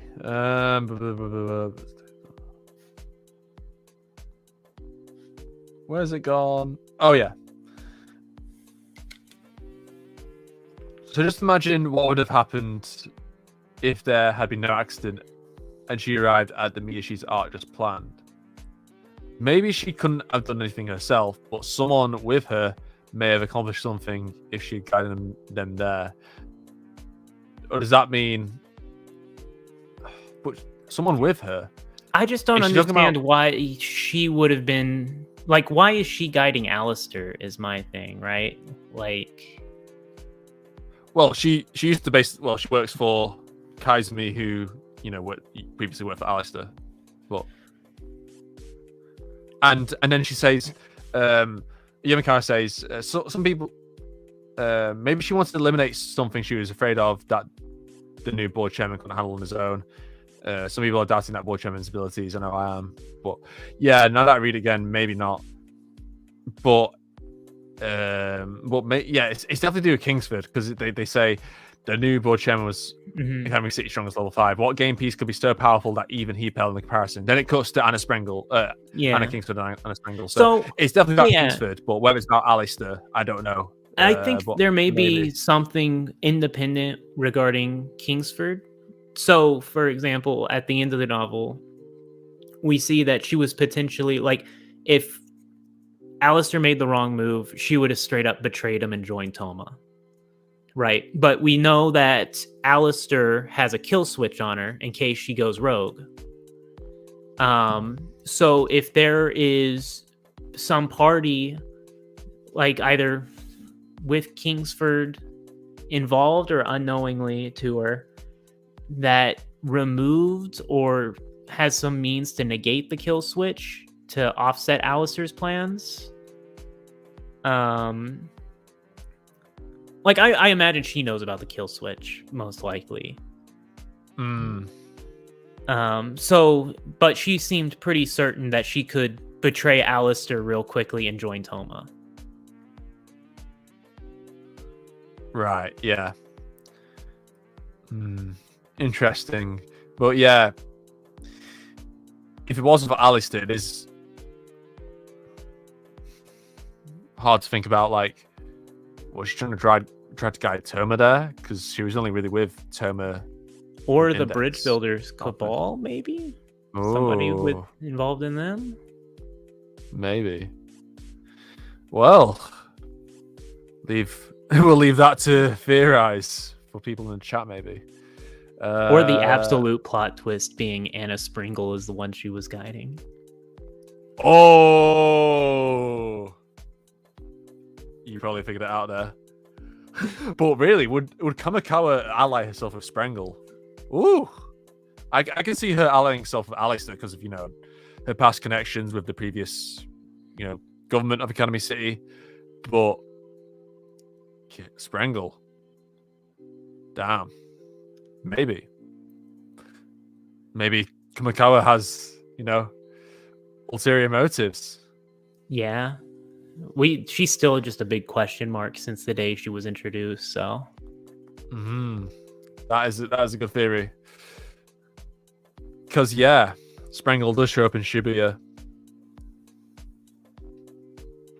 But she seemed to be preoccupied with the transcendent stuff and get rid of Aradia. She was going to, kill Aradia and basically start a civil war or whatever, but yeah, who knows? Could be interesting. I definitely find it interesting. Anyway, the end of chapter 2, Alistair's group basically figures out the Transcendents seem to have a link to Alistair, or at least they figure out most of them do, but it's still some anomalies where they're not sure if there's an obvious link, like the Bologna succubus. But like Trismegistus seems to have, the Egyptian secretary god has a connection to Iwaz. Both Hermes and Thoth correspond to each other in Liber 777. An occult dictionary I wrote, so there you go. Yeah. That means Alice isn't the only one. If only I could go back in time and punch my past self. If we could find some level of connection between Aradia and Aleister Crowley in real life, that would be a pretty interesting. I think they do mention it because it's like the guy who wrote Aradia, the book, Gerald, what was he called? He knew Aleister in real life. Did he? Oh, okay. Yeah, I think that was revealed. Yeah, who wrote Aradia? It's like so clearly, this group revolves around Aleister Crowley in some way. Everybody has some sort of relationship to Aleister Crowley. Yeah, Gerald Gardner. That's it. Who was the executioner of this group again? What were they? Oh no, wait. Charles Godfrey Leyland wrote it, but who's Gerald Gardner then? Was he one of the sources in the book? I think so, maybe. Hang on a minute.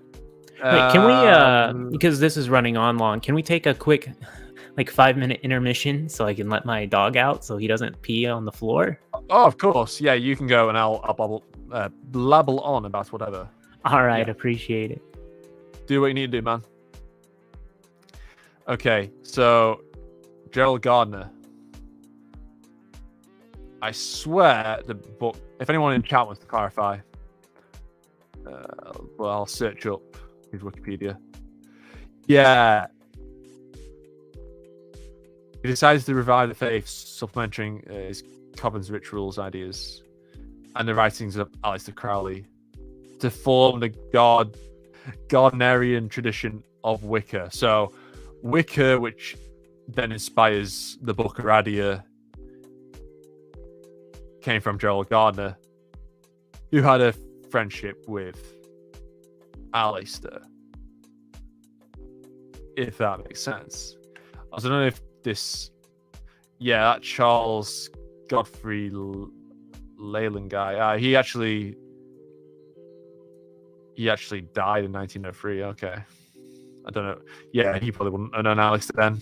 That might have been... Yeah, that's before Aleister. Let me find it in the text, actually.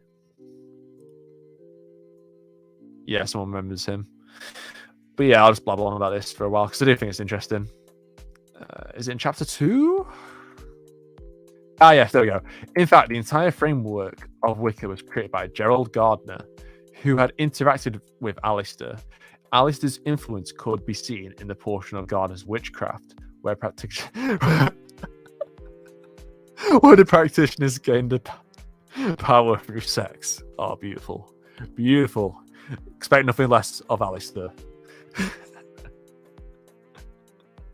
Amazing. Malcolm's going to love that one when he comes back, but yeah, I did remember that. But yeah, I guess it's a kind of a loose connection to Radia then. Because I guess Gerald Gardner became more prominent after Radia the book was published. But with Index Timeline might be different. Because the Battle of Blythe Road happened... Yeah. I think different time to real life.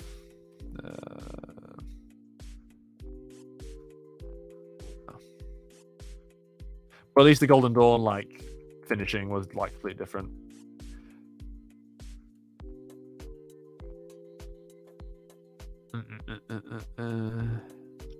Oh no, it did happen the same year. But yeah, I mean, in 1900, the Golden Dawn pretty much gets nearly entirely wiped out by Aleister. But then there's the cabals that are inspired by it that happened afterwards. But in real life, Golden Dawn stays out 20 minutes. 20 minutes? Ooh, you expect to be longer than that. 20 years. That's better.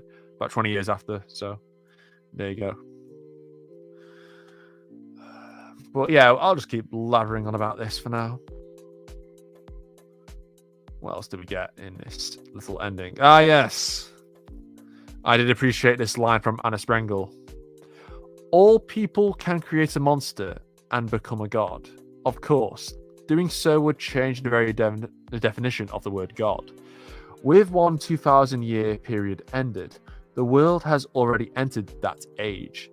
Isn't that the Aeon of Horus you have proposed? Oh my god, I've been referencing an index volume. Isn't that kind of Kamachi? He's name dropped me. That is the foundation of their strategy. That is what the Transcendents have created by gathering together, and what they are attempting to control all on their own. Interesting. I want to discuss this conversation I found it wasn't very clear cut in terms of what Anna was trying to say. She's quite vague with the whole thing she's talking about with Aleister. She's like, have you grasped the big picture now? It also explains why Alice's group did not choose Anna Kingsford when her magic is so much more powerful. And it means an immature Aleister Crowley might have been accepted as a transcendent if things had gone differently. So it's kind of crazy that Aleister could have become a magic god, or he could have become a transcendent as well. Imagine if he became both. Is that even possible? Can you be a magic god and a transcendent? Let me know.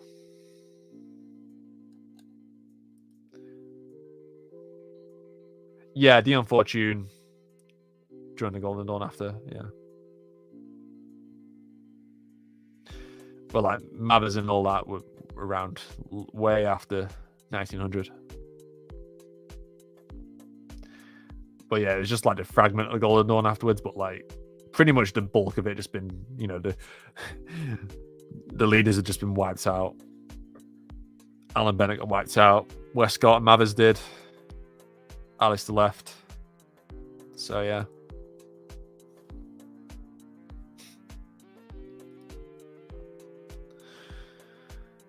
But it is interesting that like Israel Rigardi, who is like, you know, a loyal follower of Alistair's in real life, he gets like brought back to life in the Golden Dawn by Caron's Dawn.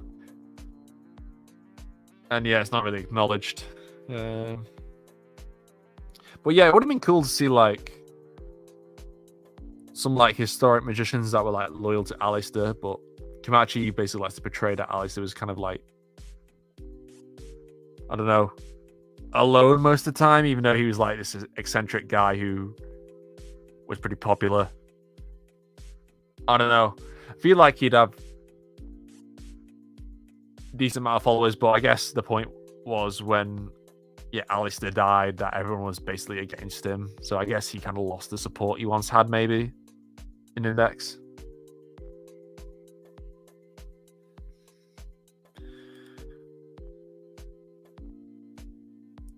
Where did the Ale Cron profile picture come from? What do you mean? You mean where I found it or why I picked it? I mean, it's like the character design. That was like released by Himura. Or Himura. However you pronounce his name, Himura. I think that's right. But why did I pick it? Because it's a GT podcast. So I have to be GT Alistair.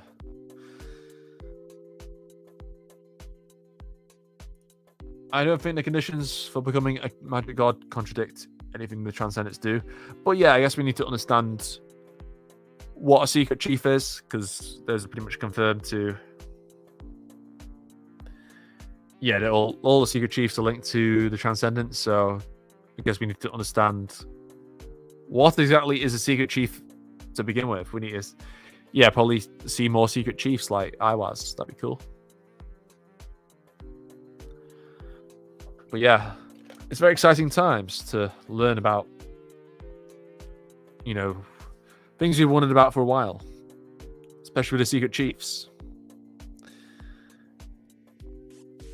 Are they all like Iwaz? Are they different? Where did they come from?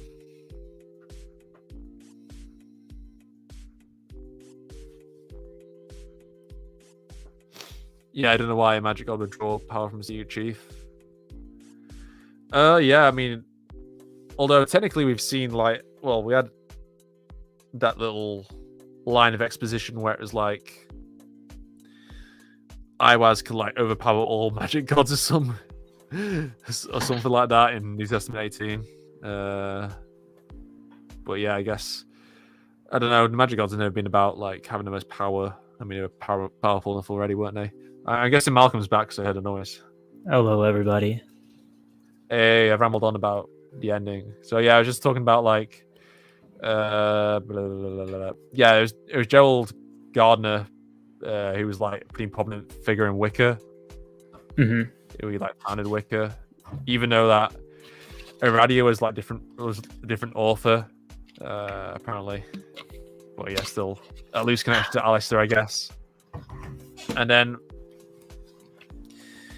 they had like a conversation with Anna about what's the big picture. What did you think about that? And then it's like, we are in the Aeon of Horus, which is nice. Shout out to me.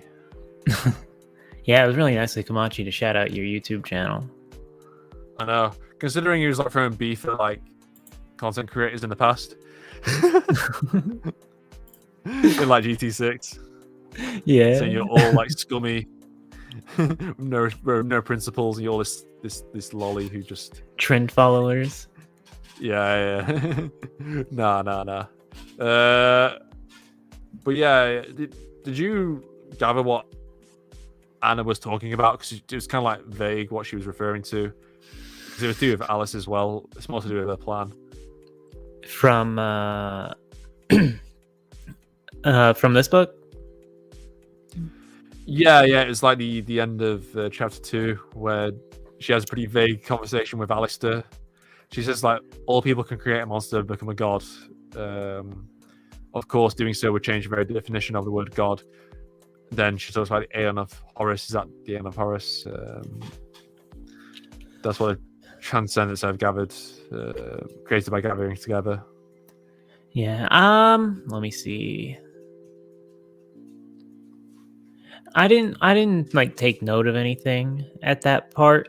I probably just didn't give it a lot of thought when I read through it. I think I sort of took a break after chapter 2, so I wouldn't burn out, because I could feel myself burning out at that point, since it was mostly like slice of life stuff. So it feels easier to burn out on that. Yeah. So I didn't really like take much mental note right there, but I'm sure, like, from the sounds of it, it's suggesting something. Yeah. I think later on we will probably learn more about what she was referring to, because I feel like Alistair understands it, because he basically says, so that's it. So Alistair's figured out something, but I feel like for the reader is not as easy to understand, unless people in the chat want to say what she was talking about in that situation, where she was talking about the Aeon of Horus and what the Transcendents are all about, and Alice's purpose in the grand scheme of things. Right. Yeah. What conditions did Miss Sprengel meet? It said that if, like, both her and Alistair, like, could be in the Cabal, but not at the same time. Yeah. And I mentioned while you were away, it's interesting that Alistair could have become a transcendent and he could have become a magic god. Yeah. And yet people still downplay Alistair. Alistair's a beast, literally. The beast 666. He's street level, strength street level. I mean, Kingsford basically just power crept the shit out of him, but oh well. I mean, do you think Kingsford's existence like ruins like the fact that Alistair was like known as the world's greatest magician, or that might be more due to his like legacy? Because I feel like Kingsford was more of a secretive character who, is basically just a mentor figure for the leaders of the Golden Dawn. Yeah, while I don't think Alistair's it the one that negatively basically just impacts it. revolutionized magic. Yeah, it's sort of like we have ideas in our world of who was the great. Like, people would say Socrates was the greatest philosopher of all time, but you could probably argue like it was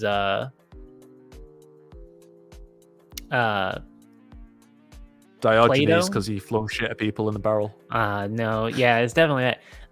But who was it that it was Plato who was his direct? It was Plato who wrote the Republic and basically just transcribed everything that we know about Socrates. Yeah, so in a way, you could argue, maybe Plato is the greatest philosopher of all time, because he's the one who passed forward that knowledge while also applying his own beliefs and ideas to it. So, because Socrates didn't write anything down. Yeah. So, or you could look at it the other way around, like, oh, Plato, like Alistair is Plato in that he wrote all this down and created the modern idea of magic, whereas Plato sort of shaped the modern idea of philosophy. But the person who actually taught them, aka Anna or Socrates, were the actual machines that got everything going. I don't think it ruins anything. That's sort of how I view it. Fair. Yeah, I mean, I don't think it ever said Alistair was the strongest magician of all time. I don't think that's ever been said. He's just been called the greatest, but greatest and strongest mean two different things. So, yeah, it's fair. But I mean, he's still one of the strongest human magicians of all time. Definitely. like crazy, like non magic god, non transcendent. So, oh, well, I guess you can't call him a human now, but you get the point. He's a human at heart. Demi-human. Still waiting for him to bust out his, his new knowledge of the abyss and Coronton's body. I want to see him in action. Like, are we gonna get him see him in action, like fully, where he's going all out? I hope so. Probably I want to see him kick ass. I bet. I want to see him kick ass. He's probably gonna like I fight want to see him like Alice. take on. I want to see him versus a transcendent because we know more transcendents are coming. So I want to see if he can cope against him. But unless he's just going to get Kingsford to do all the work for him and just turn everyone into film cans and whatever. We'll see. That was really weird. Like he made her a film canon. At first I thought like, oh, there's probably gonna be like some joke, like he's gonna put her onto a old time theater projector and like force the memories out of her or something that way. But no, she just gets turned back to normal. So I was like, oh, that was a weird choice then. Yeah, but I mean, we did say Anna Sprengel wasn't done in the story where people were like, oh, Yeah. Anna's been written out. Yeah, I don't know Anna's why done people now. thought like, oh, she lost. That's it for Anna. Like what? Yeah, oh, I didn't know she'd be saved like this early, but I literally said in a previous volume review that literally she's so important because Alistair needs her. Alistair needs to interrogate her. She knows so much stuff that Alistair wants, like. So, but yeah, like she's integral. That's the word. That's the best word. But yeah, speaking of Anna, we get another between the lines where she's described as a witch. Is this possibly referring to something that's going to occur in GT8 where, oh my god, Aradia figures out you were a witch once too, weren't you, Anna Sprengel? If Toma's a witch, Anna's definitely a witch. Yeah, it's more so I think it's easy to call Anna a witch. It's more so making her out to be a victim of the system, which is what this between the lines does. Because her two conditions, Aradia's got two conditions for saving people. It's they're a witch and they're being punished unjustly by the system, right? So yeah. Anna's clearly like counts as a witch, I would say. Just about any female magician counts as a witch, probably. And I guess any magician in general counts as a witch since Toma counts. And we're being shown that she's being unjustly forced into, or like punished into becoming what she is now. Which would meet the two Aradia conditions. Yeah. Indeed. It'll be so interesting to see what happens next volume. Like, I can't wait. I really cannot wait. Someone asked what's happened to Bologna Succubus. Is she still with Toma? Well, we're about to answer that because we're on to chapter 3, where things start to heat up a bit. Yeah, I think we'll probably get through events faster from here because this is where the action also starts to happen. Yeah, I know. Like we kind of dragged on, to be fair, but we've had a lot going on as well. So, but so we finish about like around this time, to be fair. But I guess we might be going around the 3-hour mark. Well, I guess it's fortunate for you guys because you guys have kept us here. So, thank you. But yeah, we go and see the Bologna Succubus because she's in her room gaming. Succubus gaming, VR gaming. She's raging, isn't she? She's like playing FIFA in terms of her rage now. No, she's playing a FPS game. But with mods, naturally. Gore mods, because she's a true gamer. Yeah, she says, "Halt, cease, desist." That was interesting.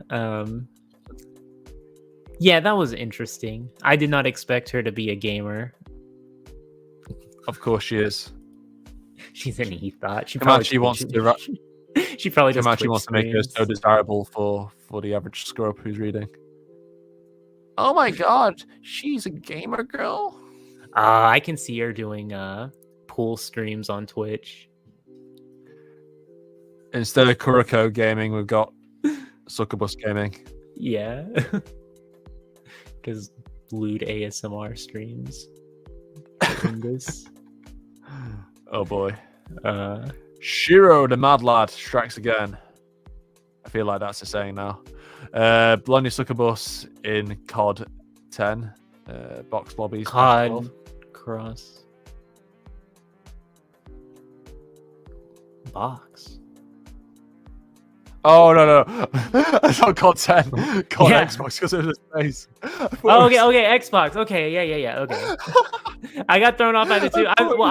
I thought he was saying Call of Duty like crossover with like something abbreviated as box, and I was like, what game is box? No, yeah. I was. That's we all had like different interpretations of that. Like I thought it was like COD, like the Roman numeral for 10.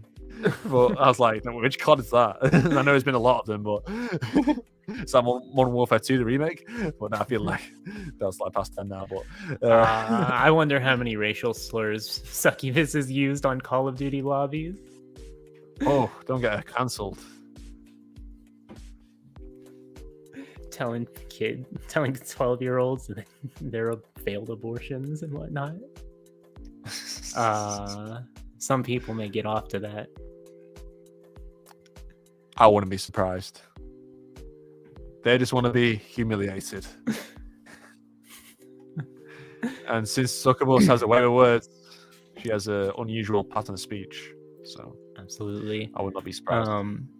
So with Succubus, I think we mentioned it last time, and it was good to sort of have a confirmation, but it sort of confirms that she isn't just like, she's not nicer than the other Cabal members, because this is sort of where we learn how the conditions work for each member. Toma happened to meet her conditions, so she saved him. But if he failed to meet her conditions, or if anybody else who was in her place, like Anna, I think was the one Toma was wanting her help with, she wouldn't save. And Toma was like, oh my gosh, she's not just like a super nice person who wants the best for everyone. She's like all the other transcendents in that she can be cold-hearted.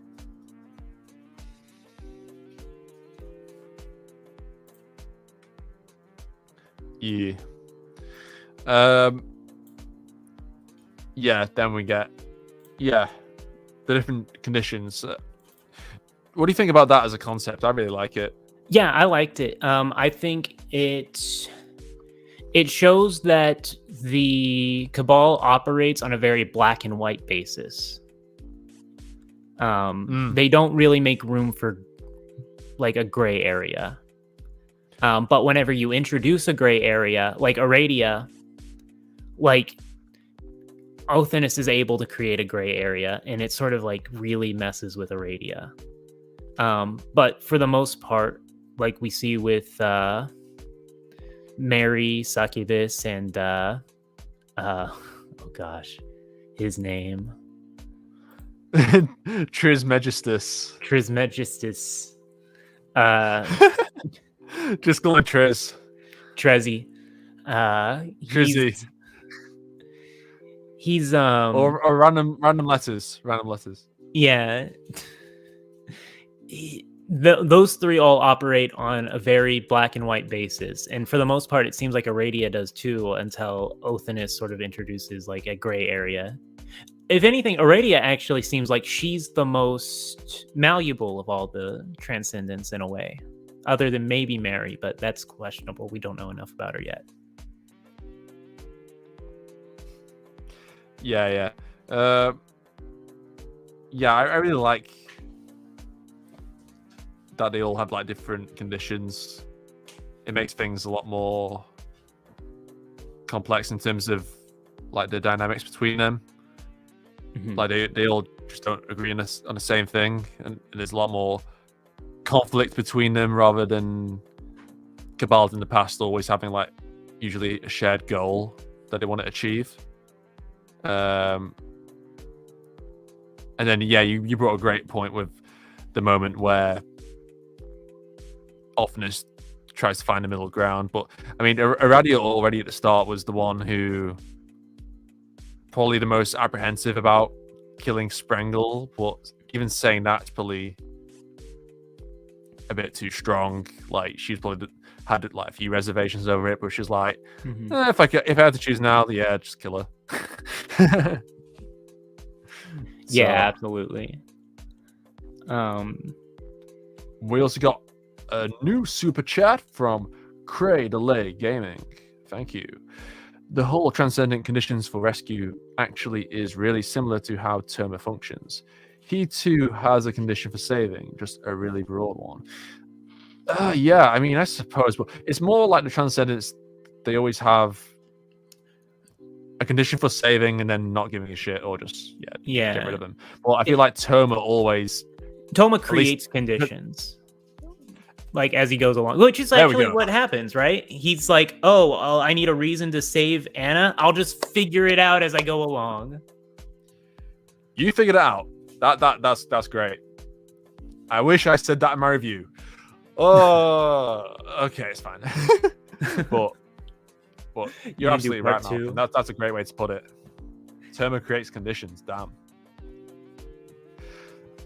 And that just shows you the difference between him and the Transcendents. Like, are the Transcendents right for having this quite dogmatic, like, black and white approach? Or is Toma the one, like, who is just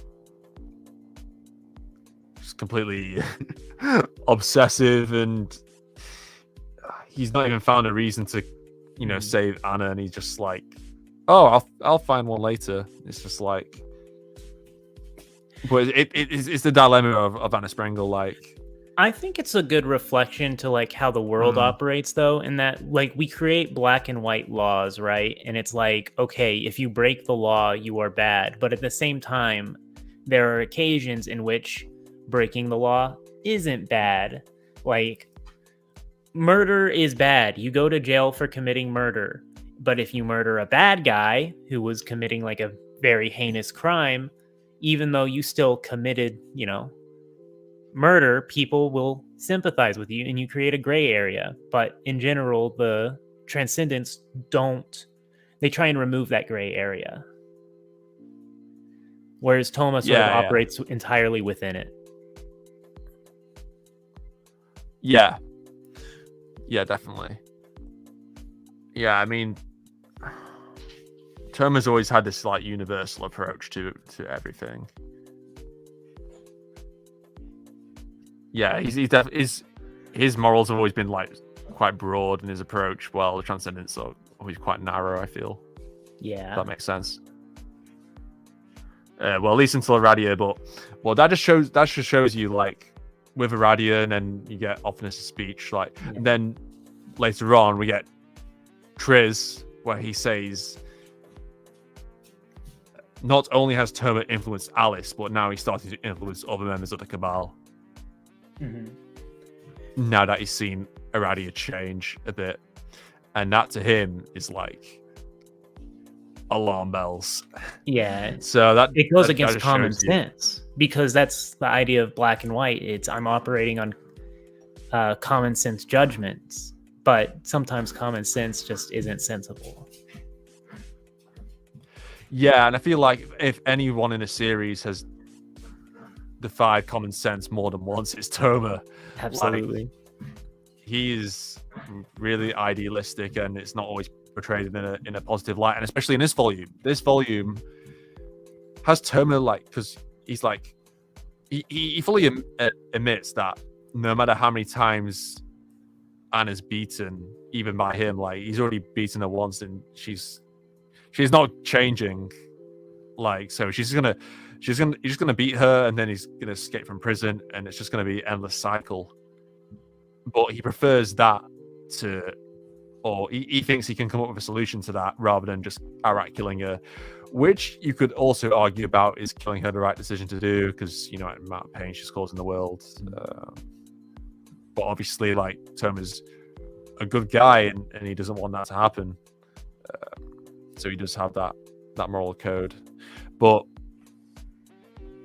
is that just so unrealistic? And what are the consequences of that going to be when you save someone so just chaotic and just wants to make the world a mess?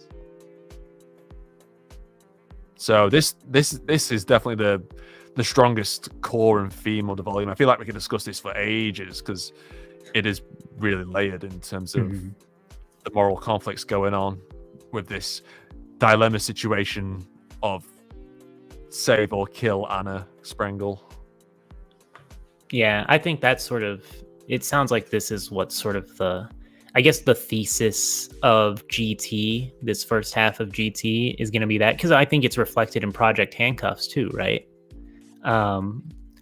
You had the good guys. I can't remember what titles they gave everybody, but you had the good guys, you had the bad guys, and then you had the middle ground, or like the people who aren't that bad, but they were going to be treated like the bad guys in like a total black and white situation. But because it was more complex, things didn't go to plan. And it seems like it's just something we've been seeing a lot of in GT. You could even argue that in GT2 with what's his name? Thing in Toma, guy in Toma, Saint Germain. That was a gray area, right? Like, oh no, this thing is killing Toma, so it's bad. But actually, he's helping Toma, so he's good, and he self-sacrifices. We're seeing a lot of simple black and white ideas quickly turned into, here's the gray area. And yeah, those GT3 titles were beneficial and harmful. I just looked to give myself a reminder. But yeah. What else have we got? Yeah, he just basically goes through, basically find out most of their conditions. Like, he talks to good old Mary as well. Basically saying that she wants to provide miracles for those less fortunate, which definitely aligns with Toma. And she doesn't think Anna Sprengel is less fortunate, which is fair enough. Yeah, I think her reasoning for Toma was that he was ignored by the grace of God or whatever. Yeah, if anything's that. But yeah, we finally get to Offness's speech, which we kind of covered upon earlier. But yeah, I just find it funny how she's like made Toma out to be this guy who's been like persecuted by the church. I mean, technically it's true. Like, they had a kill order on him at one point. They did. Yep. Literally handed to the Pope. Well, no, not handed to the Pope. The Pope signed the bloody thing. The church's secret society of God's right hand needed to kill Toma and take his right hand, and just basically, Toma has been fighting the church and used by the church at the same time since the beginning. So he 100% meets Aradia's qualification there. Oh yeah, speaking of that, we also get the fact that the Transcendents pretty much wanted to stay secret, and that's why they've been hiding, and they haven't like done their own thing. And yeah, that's addressed the complaints where people are like, why haven't the Transcendents, stop World War III or stop? Why didn't they stop Alternus? Yeah. Why didn't they stop Biagio just for the hell of it? Why didn't they stop Angel Fall or anything like? But yeah, I'm glad that's been addressed. So hopefully people won't mention that stupid point ever again, because I lost brain cells when I first heard that criticism. But yeah, legit, like I think we discussed this earlier, or when you first finished the volume. Like, okay, theoretically, at least Aradia has some purpose to intervene with like the earlier events with like Old Testament, with the church and everything. But everyone in the Bridge Builders Cabal, they're also obsessed with Alice and fulfilling their dream with Alice. And then they also are, they all have the common. Well, they all have like at least the common values of the Cabal, where they all share the same. They all have conditions. I mean, they all have that common factor. Everyone Alice, which is like the big thing. Yeah, they all have. I wouldn't say they're all the same, because that's not true. They all are unique, very unique, in fact. But they all have common traits, and that condition thing is one of them. And the other thing is like being obsessed with Alice, and the ones that they're all, until like Terma got put into the picture, they were all pretty obedient, from what I gather, because they weren't going out in the open or anything. Yeah, it That's also suggested there were Anna Springle so much, because Anna Springle just disrupted the whole organization and structure of what they had in place. Yeah, it also mentioned that there were probably more transcendents like around the world that could be called upon at any point. So we still have no idea what the scope of this organization is. Why didn't they stop Yamisaka Oma? That's a great question.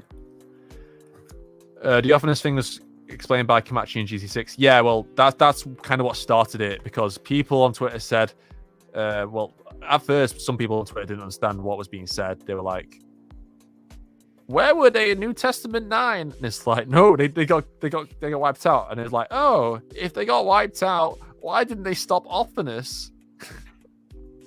Yeah, and it's like, what? Like, how would? Not like I was, who's like aware of everything at once. It's like, come on. But yeah, that I was explained. Like, they're so obsessed with Alice. They wanted to remain hidden until Anna Springle ruined that. So that's put to bed, and hopefully that's put a nail in the coffin forever for that point. We don't need that point again. Please, enough. But yeah, anything you want to say about Ophinus thing? Let's see. I didn't really. I think I've sort of spoken on all my thoughts regarding it. Why didn't you say anything? Because saying something would bind you. Yeah, it seems like the only thing that'll keep a transcendent from going. Yeah, okay. So for the Aradia thing, why she didn't show up during World War III? When it would have made sense. From the sounds of it, it seems like even if their conditions are met, typically they still won't want to wrong Alice. So Alice comes before their conditions. And the only reason their conditions are contradicting right now is because of how they view Toma's relationship to Alice, more so than anything. That's one of my takeaways from it.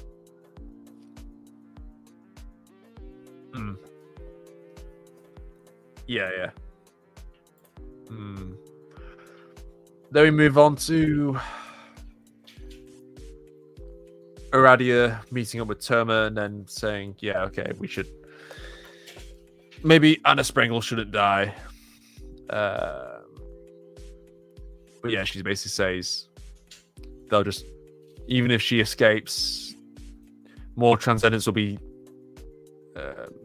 sent to Academy City until she can't possibly escape. Yeah. Then we get interaction between Aradia and Triz. She gets cut down. Yeah. Well, yeah. Terma says, "I don't need a reason right now to save Springle. It was the same in fights against Accelerator, Fiamma, Ophinus, etc. If I don't have a reason to save them, I find one by getting to know them better while we fight." But yeah, Aradia eventually gets cut down because Aradia basically says, if we kill her, then something fundamental might change, which I don't want to happen, obviously, because there's been so much change already. And then she mentions about the problem of the shrink drinks, and it's been too hasty to create them. And it's a double-edged sword, like creating them for the sake of creating a weakness for themselves for the sake of stopping Anna or getting revenge on Anna or whatever, punishing her. Then HT basically says, because she's already lost, then against Toma, there's a risk of her losing again. And the vulnerability of Alice, and then Toma influencing everyone else. But I feel like the Transcendents also have been kind of wanting to manipulate Alice into thinking that Sprengel should be killed because she's so childlike that she can't really. Her decision-making process isn't the best, and she probably she is easily influenced by the right people, especially if like all the Transcendents are saying, "Oh, we should kill her," then that's probably what she's going to go with, unless she's like adamant not. But when like she finds out like, oh, she's a traitor, then 9 times out of 10 she's going to say, yeah, just get rid of her. But Toma's like the one obstacle in terms of that not happening. So for HT or Triz or Random Letters, that's like huge threat, and he's just fed up with. He calls him the most dangerous person in the world for your ability to control Tyrant Alice, because that's how strong Alice is. Like, because it probably takes like all the Transcendents just to try and get Alice to change, but none of them, not a single one has been able to sway Alice. In a way Toma has. So this is like really worrying for his perspective, in terms of he's like basically common sense guy of the Transcendents. Or what he perceives to be common sense, and his common sense says, Toma's the biggest threat to the Cabal at this point, apart from Anna Sprengel, obviously. So there you go. Yeah. Did you see the super chat? Oh, it's a super chat. I wasn't looking. I was reading the novel. Shiro Strikes Back. Thank you, man. Legend. I'm repeating myself because I don't know what to say. The binding idea in this volume is a callback to New Testament 20 and how Toma indirectly binded the Agnese forces into fighting to the death to protect their new way of life. This is also related to NT9. Interesting perspective. Yeah. Yeah, and that is something Kamachi does seem to really put a focus on. Yeah, I feel like there's a lot of points in the series where could be perceived as a callback, at least, or at least Toma is building upon his past experiences.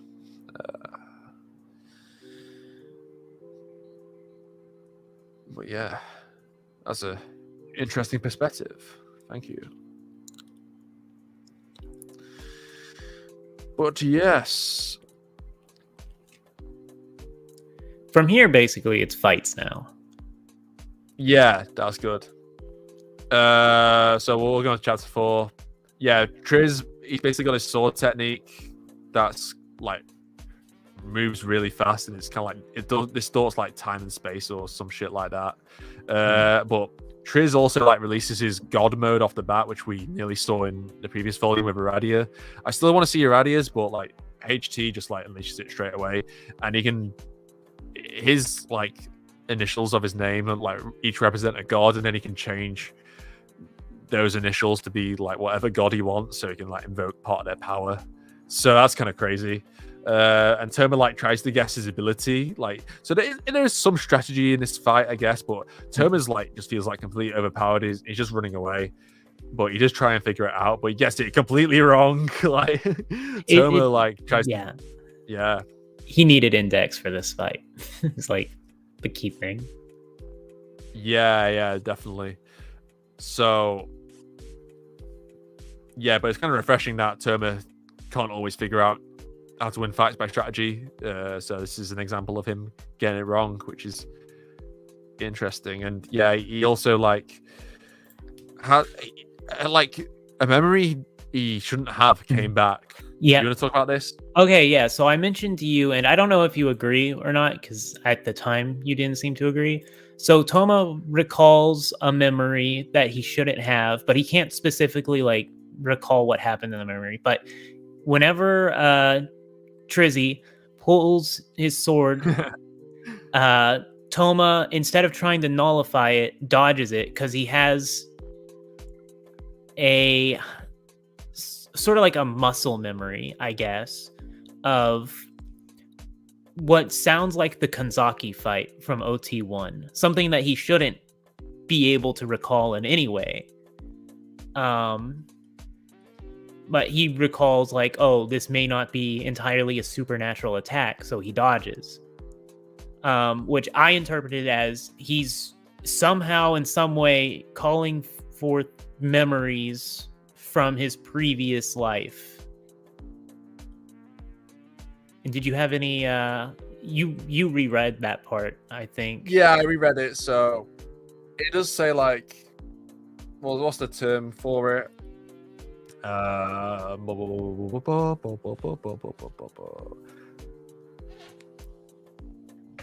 EI Jutsu, I think, as I say it. Yeah. EI Jutsu. But yeah, that's like a quick drawing sword technique. So while Kanzaki didn't, because I was like, it's called a sword drawing technique, but I was like, Kanzaki doesn't fully draw her sword in her first fight with Toma in Old Testament 1. So I was like, that can't be it then. So maybe it's something we don't know about. But if it's the actual technique of like drawing your sword, because she does draw a sword for like the Nanasen, but she doesn't fully draw it. That's the difference. So it probably is referencing the Kanzaki fight. But yeah, it's interesting that we get that. So because like, are we gonna get like more like of these forgotten memories that are coming back? Is this like I don't know, is this as a result of KNT? Yeah, because Kamijo no Toma had all the memories, even Shokaho. So I'm curious if that is somehow either my mind tells me maybe KNT is able to like, not directly, but like KNT's existence mentally influences Toma as sort of a muscle memory sort of thing, right? But that's just my theory. But it seemed like Kamachi was very specific in how he worded that. To call back. Because normally you would just say, oh, this would be like this specific incident Toma recalled, to give the audience a more clear idea of why he thought this way. But he he makes sure to specify it was like he had a memory of something but couldn't recall it. Yeah. And with people are mentioning in the chat, and with his like he also like dodged one of the things, one of the strikes, I should say, willingly, like with his willpower. Are we seeing and when we have like the Griffin moment later on, which we'll talk about because I was hype as hell. But are we seeing Toma like in control of his powers more? Could this be a result of KNT as well? Like, especially with like what we see later on, where he seems to have control of even the powers within the right arm. Well, I saw a lot of people sort of like, some people thought it was he was controlling, like willingly controlling his precognition in a way. But the way it was worded, I interpreted it more like he was having memories of those past fights.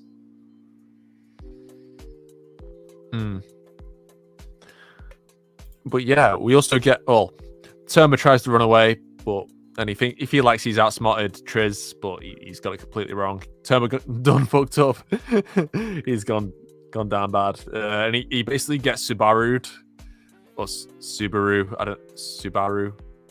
from ReZero, where he gets decapitated, and he can see his like headless body. So that's like Toma just keeps hitting L's. Like, damn. Yeah. He got killed twice in like the previous volume, and then he's killed again. Did it say who he would have gotten the blood back from? Or was it just fast enough that he couldn't? No. Isn't it like the first time it's okay, but then like the other times you need the blood? I'm not I'm not 100% certain. I just remember Succubus was.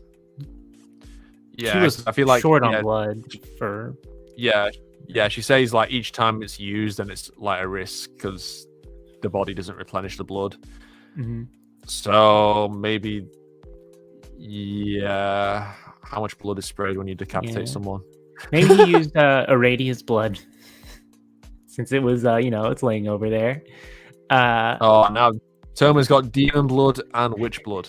Yeah, let's go witch god blood. When is he going to invoke his demon form? Come on, Kamachi, make it generic as possible. We also learned that your body can start rejecting Mary's magic if you use it too much. Oh, really? Did that happen? Yeah, she mentions that. So it becomes too dangerous. If she keeps using her magic to revive you over and over again, your body starts rejecting the revival. Oh, okay, thank God. Because, like, is it like it would feel a bit like ReZero-y if it just kept happening. It was like, oh. Yeah. So it mentions that. So you. So it mentions that. No, it makes me. I assume that Toma probably won't be able to. Like, they're pointing that out to make a point that Toma probably won't be able to keep coming back soon. Like, he maybe has like one more revive, and then she'll be like, "Yeah, you're gonna die if you die again. I can't bring you back anymore." Yeah, that's good, because I don't want to like get out of jail free card like every single time. Like, I feel like that's kind of cheap. Yeah. So yeah, I'm glad this power, at least, even though it's a bit gimmicky, it does have limits, at least. And if your theory about good old Mary being offed in like recent upcoming volumes, because she's like I mean, they do acknowledge it in like the volume itself that good old Mary is like really important, like, because even though the Transcendents are like all like really super powerful, like they're even more powerful thanks to good old Mary, because she can just keep reviving them. So she is basically like if this was like a video game, you would probably want to take out good old Mary first. Good old Mary just no matter how many times you kill the other enemies, if good old Mary's still there, she's gonna just keep whipping them out and keep bringing them back. So you got to take out good old Mary. Simple as. Makes sense to me. That's my theory. Is good old Mary. Don't get used to her. But Mama, Mommy Mary, I want to taste Mama's cooking. But yeah, we also see she's not just good at cooking. She can cook up a fight as well. Apparently, she does have other magic than her healing gimmick, or revival gimmick, whatever you call it. Yeah, it was hard to describe her magic because it was so immense in scale. Like, she made like this massive like chemistry set that covered the sky or whatever. Like, it was, I don't even know how to explain the fight. Yeah, it's like a tower with a garden, because she was like throwing out random elements or something earlier, I think. What was she throwing out? Like, I don't know, ice or something? I don't know. It was alchemy. It's just, it was very it wasn't how I expected her to use alchemy. I was sort of expecting Ilizard style alchemy, not whatever she did. Yeah. Well, I guess it's not going to be like Ars Magna, is it? Yeah. Yeah, Ars Magna is its own thing, really. But yeah, she did ice, and then she did that tower thing, and there was a garden. And then she said something like, "Oh, this can like create a universe or something," but it wasn't like, I don't know. It wasn't really clear if because even Tema questioned it. Does she mean an actual universe? So I don't know if for those of you who are power scalers, you might be disappointed by that because it's not confirmed. But yeah, Mama's universal. we also get like. But yeah, we also get like more, her explaining her conditions more. But then the fight is interrupted by Alice, of course, and then she basically one-shots them. But I think they're still alive. I guess she just just pushes them out the tower or whatever, and then she was gonna kill them though. The tower and garden collapse and everything. Yeah, I think she can control time or whatever. I don't know. But yeah, I mean, Alice is basically like, I want to kill Triz for trying to kill Terma, or killing Terma, hurting Teacher, and for Mary for not protecting Teacher in time, basically. Exactly. Yeah. And then Terma's like, what the fuck? What the hell are you doing? So Terma's like, rejects him. Yep, she summons the Griffin, and then the Griffin fucks up Terma, man. Like, ooh, Terma gets his ass beat at the start.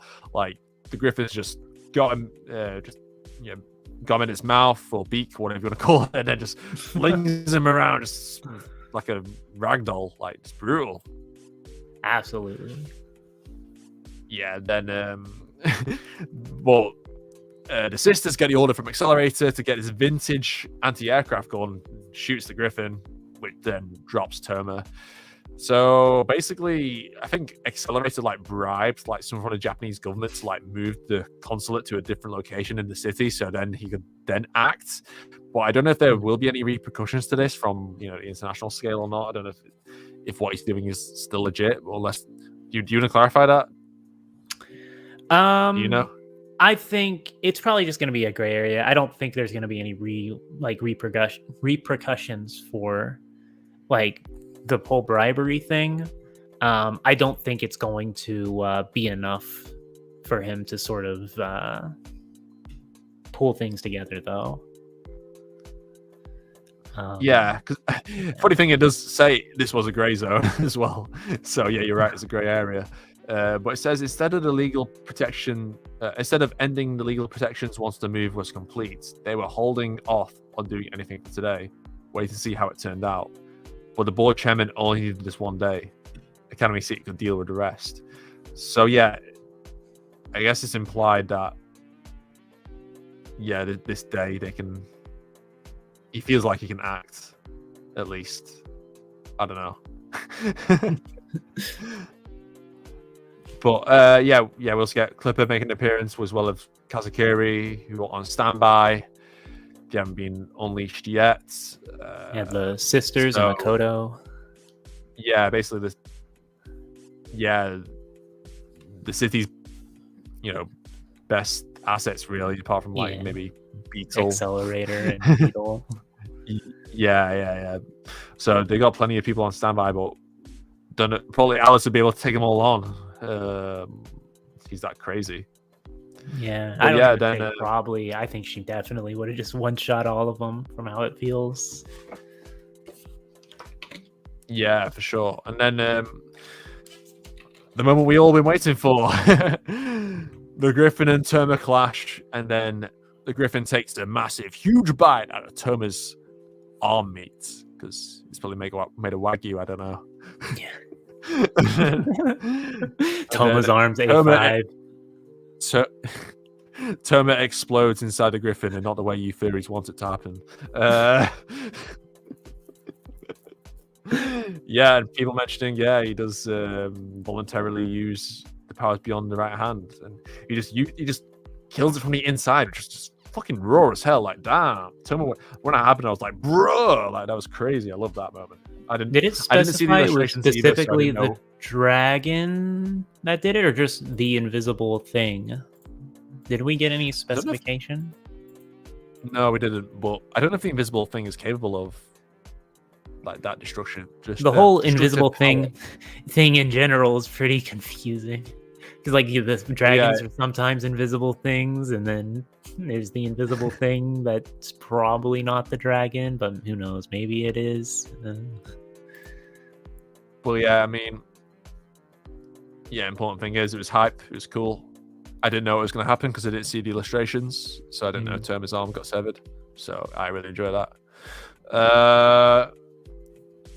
But yeah, that was brutal Terma.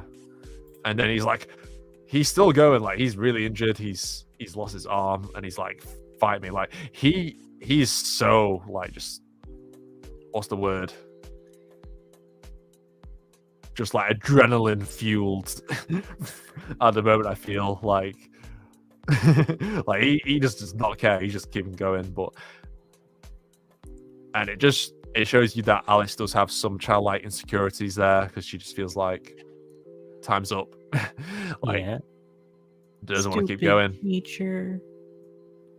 Even though she's so powerful, she still feels overwhelmed, which I like. 'Cause, yeah, still has that insecurity to her, which makes sense. She's very, she's a child. Like, at the end of the day. Yeah. And then the epilogue where Aradi is spying on Alistair's gang, but they spot her. And then Terma swoops in and saves Anna Sprengel. And what was your reaction to this for the first time before, like, reading the ending? I was like, this is asshole. It happened. I was just like, what just happened? Like, Alistair was there and he's holding the thing, and then Toma ran by and he hit it, and then he ran away and he's like, let's run away together, my love. And then they ran away and he grabbed Aradia and they ran away, and it was just like, so much happened in the span of like a page. And so it looks like we're going NT10 in the next book. Yeah. But yeah, I thought this was a complete ass-pull at first. I was like, there's no fucking way that Terma, with his injuries, well, even without his injuries, has just gone on and just casually just run out of nowhere and just surprise Alistair and Kingsford and just managed to, and then run away with Sprengel. I was like, also, how the hell is that even possible? I was like, there's no way Kingsford and Alistair would just sit back and let that happen. But they did, and they did so for a valid reason, which we'll find out later. Also worth mentioning, I think the Alice fight it ends abruptly. We don't really figure out what happened after she goes stupid teacher. So it's like Toma like comes charging back, so assumably she left, but we have no idea what happened in between killing the Griffin and finding Alistair. There's sort of that something probably happened that's going to play into the next book. Yeah. Kamachi also mentioned that, I think that in the afterward, that 3 days have passed in this New Year's Day arc. Yeah. So, and even he was shocked by that. He's like, I can't believe we're moving so fast through the story. But yeah, then, yeah, we get Anna Sprengel very surprised at what's just happened. Understandably, she's like, "Why have you saved me?" And then, yeah, he frees Aradia of her bounds, of her duct tape. Yes. So Aradia will be able to use magic again, and then Sprengel's basically like, oh, now the Bridge Builders Cabal are just going to send in like a crap ton of Transcendence. So that's very daunting to think about, but it does set things up really nicely. Like, I wonder how many Transcendence there actually are. Like, is there as many as Crowley Hazards? Probably not, but there's probably a lot of them. I don't know. Yeah. And then we get the question mark chapter. Oh, no. You missed one point. Which one? Then Anna's like, okay, we're going to work together. And then I'm going to bring out my trump card, Iwas. Oh, yeah. I thought we were already on the afterward. Since you mentioned the no, this is still... Oh, right, no, sorry. I just wanted to discuss that briefly. But now, but yeah, can you believe that Toma, Anna Sprengel, Aradia, and Iwas are working together right now? Can you actually comprehend that? Man, this is gonna be wild, especially if because this time there's no reason for Makoto or many of the science side people to side against him, and it doesn't look like Alistair specifically is going to side against him, or we really don't know what Alistair's going to do about it. It may just be transcendent fight after fight after fight. Yeah. Which I don't know. Maybe we'll see Makoto try and get a chance of redemption. Probably Shokuho. Maybe they'll team up to fight a transcendent. Well, I mean, you say that Alistair's not going to get involved in Termin's group, but Anna Sprengel seems to want to use Iwaz against Alistair, and then Alistair might want to get back at Anna Sprengel. But at the same time, I feel like both Termin's group and Alistair's group are going to be fighting the Transcendence. I think that's inevitable. Yeah. But one of those two other groups will clash. I say Alistair won't, because his primary objective at the moment seems to be helping Toma, and I think he's just going to be too conflicted with what he's supposed to do from here, because I mean, you saw he like broke down. Yeah. Also, someone mentioned in the chat, why isn't anyone addressed that offy deck scene? Do you know what he's talking about? The offy deck. Was that when they were watching the Griffin? I don't know, because I can't remember. Yeah, I don't remember. I remember Toma threw Othinus into the grass, hoping she wouldn't get killed, and I don't remember her index ever really coming into play from there on. Yeah, I feel like they were just watching, right? I don't know. Oh wait, are you talking about at the dinner table? No. It was yeah. He says here. Yeah. Oh, did they? I don't even remember. Yeah, I think they were watching. Yeah, they just say they can't stand by. I don't remember that part at all. I kind of just wanted to like Academy City, like pretty much people who were watching. So, but yeah, moving on. But yeah, I mean, I can't believe that group is happening. That's a really crazy group to think about, like, because we know how strong Aradia is, but to think we haven't even seen Aradia at full power either. So yeah, she still has that god form that they teased. Yeah, I wonder what she can do in that. But if she gets if she does enough good deeds and shit, like, she can just be crazy powerful. And then we got Anna Sprengel, who we haven't even seen the strongest out of because she lost on purpose in GT2. And then we got Iwaz. And Iwaz is self-explanatory. So, yeah. Jesus. But it's crazy to think about even that group against, like, Anna Kingsford and Alice. Like, there's so many, like, crazy, powerful magicians at the moment. It blows my mind. But I honestly can't predict what's going to happen next, and that's really exciting for me. Yeah, I have no idea where things can go. There's so many, like, characters. Like, we know all of like, we had a bunch of characters on the sidelines during that fight, so they're probably going to show up in the next book. We got the Transcendence. We don't know what's up with Alice at the moment. Then we have the wild cards that are Alistair and Anna. Yeah. Oh yeah.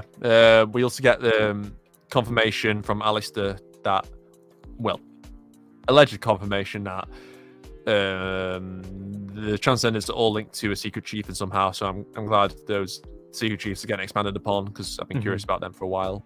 Hopefully we can learn, like, what their purpose in the story is, where they come from, and everything.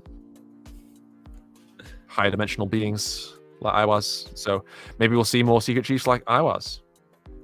We're gonna get, like, Very the exciting. Elder God soon. This is like, so many all powerful that's characters at left the is moment. gonna Like, be if you're a power scaler, you must be creaming yourself right now, the opportunities that are coming your way. this is gonna be wild. So now we can Okay, talk yeah. about Then we Black get Blood, right? yes. Oh my god, Okay. this ending is beautiful. I loved it. I loved it. Yeah, I said this on Twitter. Like, we need serious discussions about Alistair having the most character development in Index, like next to Accelerator, because the amount this guy's gone through is just crazy. I know I'm the resident Alistair stan or just obsessed, but like, how can I not? Like, this character is just so good. Like, how can you not love this character? Man. So, do you want to break down what all we learned about him? Yeah, of course. So yeah, we do find out why Alistair and Kingsford didn't intervene, which thank God, because otherwise it'd be like, my opinion of this volume would have changed drastically if we didn't find out why. But yeah, luckily we do. So basically, yeah, Alistair didn't want to intervene because he was just completely like bewildered by what just happened, because he was not expecting Terma to come in and save Sprengel, who was, who he thought he was doing Terma a favor by getting her out of the picture, but Terma just completely undid that, and all he wanted to do was just to save Terma, and that's what he's been doing so far in GT. He's been trying to, in his way, protect Terma, even if it means, doing some immoral stuff in the meantime. He killed those RNC cultics guys. He proposed going crazy in GT5, but he didn't. Though he didn't kill Anna, I think, on purpose because he knew Toma wouldn't, or something along those lines. No, I mean, he wanted to keep her. He didn't. That's why he turned her into the canister rather than anything else, because he thought, that's Toma aligned. Is that confirmed? Because I'm pretty just sure thought that's what it said. What? Oh, I want the prologue. Really? Because I just see it as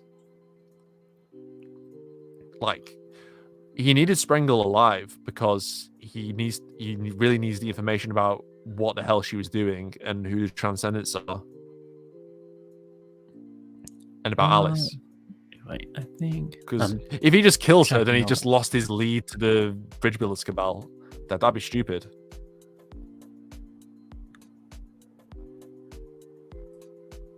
Let's see.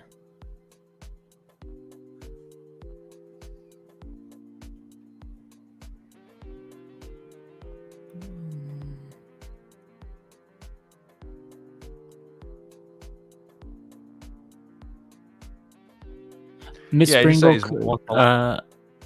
Springle could not be contained in a prison cell. The only way to capture her without killing her was to at least take away her arms and legs, but the boy with ordinary sensibilities hadn't understood that.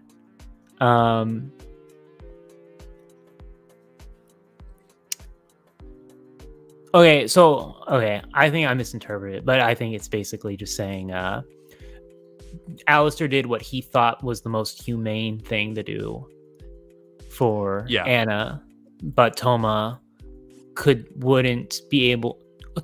comprehend that thought in that split second. So in his mind, he did the right thing, and it should have been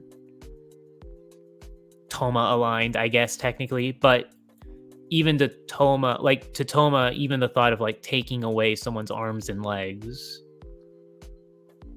is still too far, which Alistair maybe didn't conclude. Yeah. Also, Shiro with another super chat. Thanks very much, man.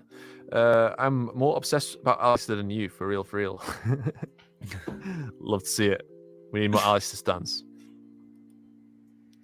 But yeah. Alistair wanted to save Terma, but I think this harkens back to Old Testament 19, where Iwas says to Alistair that the three heroes all possess things or attributes that you don't have, but you wish you did have them, or along those lines. So I don't think yeah, no matter what Alistair did, like when he got involved in Genesis Testament, he just caused another problem. Like what he deemed was a solution just made things worse, or that's how he perceives it. So some people might think this, Alistair's no longer a villain because that was the only thing he cared about. He only cared about saving Terma. He wasn't doing anything else. But he got Noken involved without Noken realizing that he was going out of his way to ruin pretty much everything. Like, he was basically risking everything to help Terma. At least that's what happened in Genesis Testament 5 when he talked at the end. So Alistair must have said something to Noken to convince Noken to go along with him, and it wasn't about Terma. So there must be something else at play here. At least I think. But now it's like, where does Alistair go from here? I don't think Alistair can ever be a hero because he's cursed. Like, even if he wants to, like, and obviously, like, his opinion of Terma has changed so much. Like, Terma was just always this valued asset to him. Basically, like, his, we'll talk about chess, like, the best piece on his best piece on the chessboard. Let's say. Queen. Yeah, or whatever. But yeah, that, like, he was valuable to him, but in a different way to how valuable he is to him now. It's a different kind of value. Like, you just saw him as like a toy, basically, or a tool. But now he sees him, someone he genuinely cares about. Yeah, absolutely. So I really like how that relationship has changed, thanks to Terma not giving up on Lilith in the Coronzon arc, and then convincing Alistair to defy what Iwaz had set up, which would involve killing Lilith. So that's really cool. But yeah, for Alistair to progress from here, I feel like there's only one option, and that's to get rid of the curse somehow. Because he can't rely on his thousands of plans anymore, because all those plans are out the window. He wasn't expected to survive the Coronzon arc, and he's here, and now his current plan has just gone to shit, and he doesn't have the luxury of being able to sit in his tube for decades and just make a shit ton of plans, and then make up for the fact that he's cursed to failure. Yeah, he can't omnisciently watch everybody too. Yeah, and he's got much limited resources now compared to now. So, and yeah, he can't do the paradox anymore, where he can, like, force himself to succeed because the amount of plans he has, like, where he's basically paradoxing his way to succeed. He can't do that anymore. So the only option is to get rid of the curse, in my opinion. And if that involves destroying the phases, then do it, because I want to see the pure world. I want to see Alistair destroy magic. I do. or bring back the pure world. Like, I want to see what the pure world's like. I think that'd be really interesting setup for an arc. But yeah, Kingsford basically accepts him as one of her children, and Alistair just cries because he just can't do something. He just can't do what he wants. He can't help someone he cares about. But yeah, ending on that note, that was just like, wow. That was such a great moment. Yeah. It's a great moment for Alistair's character. Yeah, I had to sit and think for a bit. Like, you're just like, sit and reflect on what just happened. Because, like, Alistair just breaking down like that, you don't see it coming. Especially because it's, like, partly because he feels betrayed, but also blames himself. And it's just, there's so much. Yeah. Gravelay Gaming, another super chat. Thank you very much, man. The Alistair saving Anna was similar to Offness's actions in GT2, where she let the Mises confront Anna. Yeah, true. Do you have anything to say about that? No, I think that it's a valid interpretation. Yeah, I agree. Cool. Yeah, GT2's quite an interesting volume to be fair, because it did have that bit of a slow start to it. Yeah, definitely. Well, I mean, it definitely had some raunchy parts in the early stages, but it definitely picked up. But yeah, still people a bit conflicted about the Misa stuff in that volume when they're fighting Anna. I didn't hear about Alice's thighs in the volume, so I give it a thumbs up. Oh, I think it continues here. Or she, sorry if I misgendered you. Only the difference is the fact that Toma Nushi was trying to make sure everyone lived. While with Alistair, he didn't the whole understand the thing.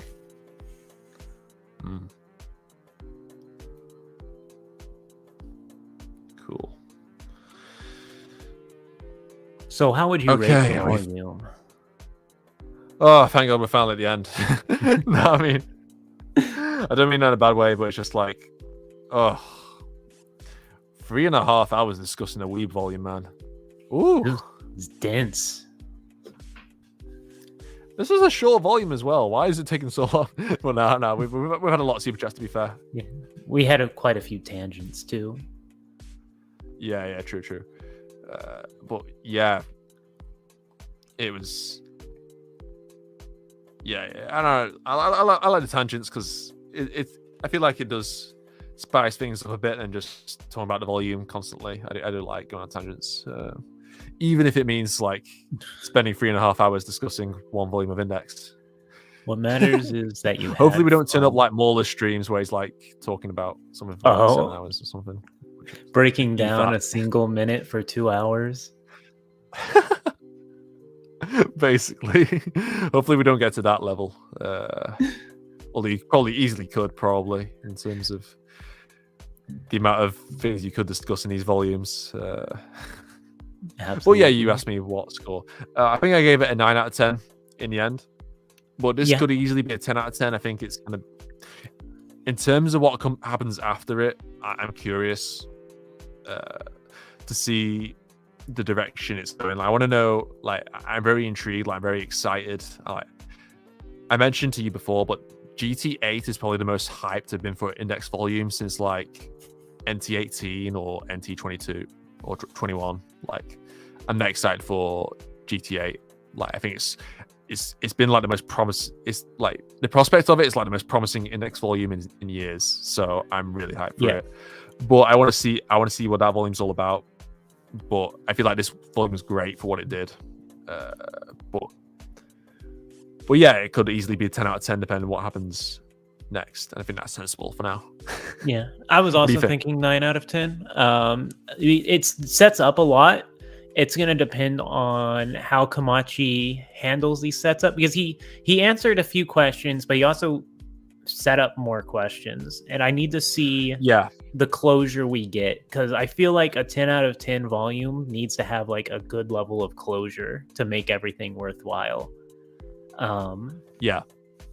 So I'm pretty happy with a 9 out of 10. It's definitely, I don't know how I'd rank GT at the moment, just because my feelings sort of change with each new volume, where everything moves. It's potentially my favorite volume. I actually think I liked it more than GT3. So. Oh, you like it more GT3? Nice. Yeah. Yeah, I don't know. I like these transcendent volumes, or at least this volume, and I don't know, because I said GT6 is my favorite GT volume. Ooh, because I feel like GT6 had things that were good that this volume didn't have.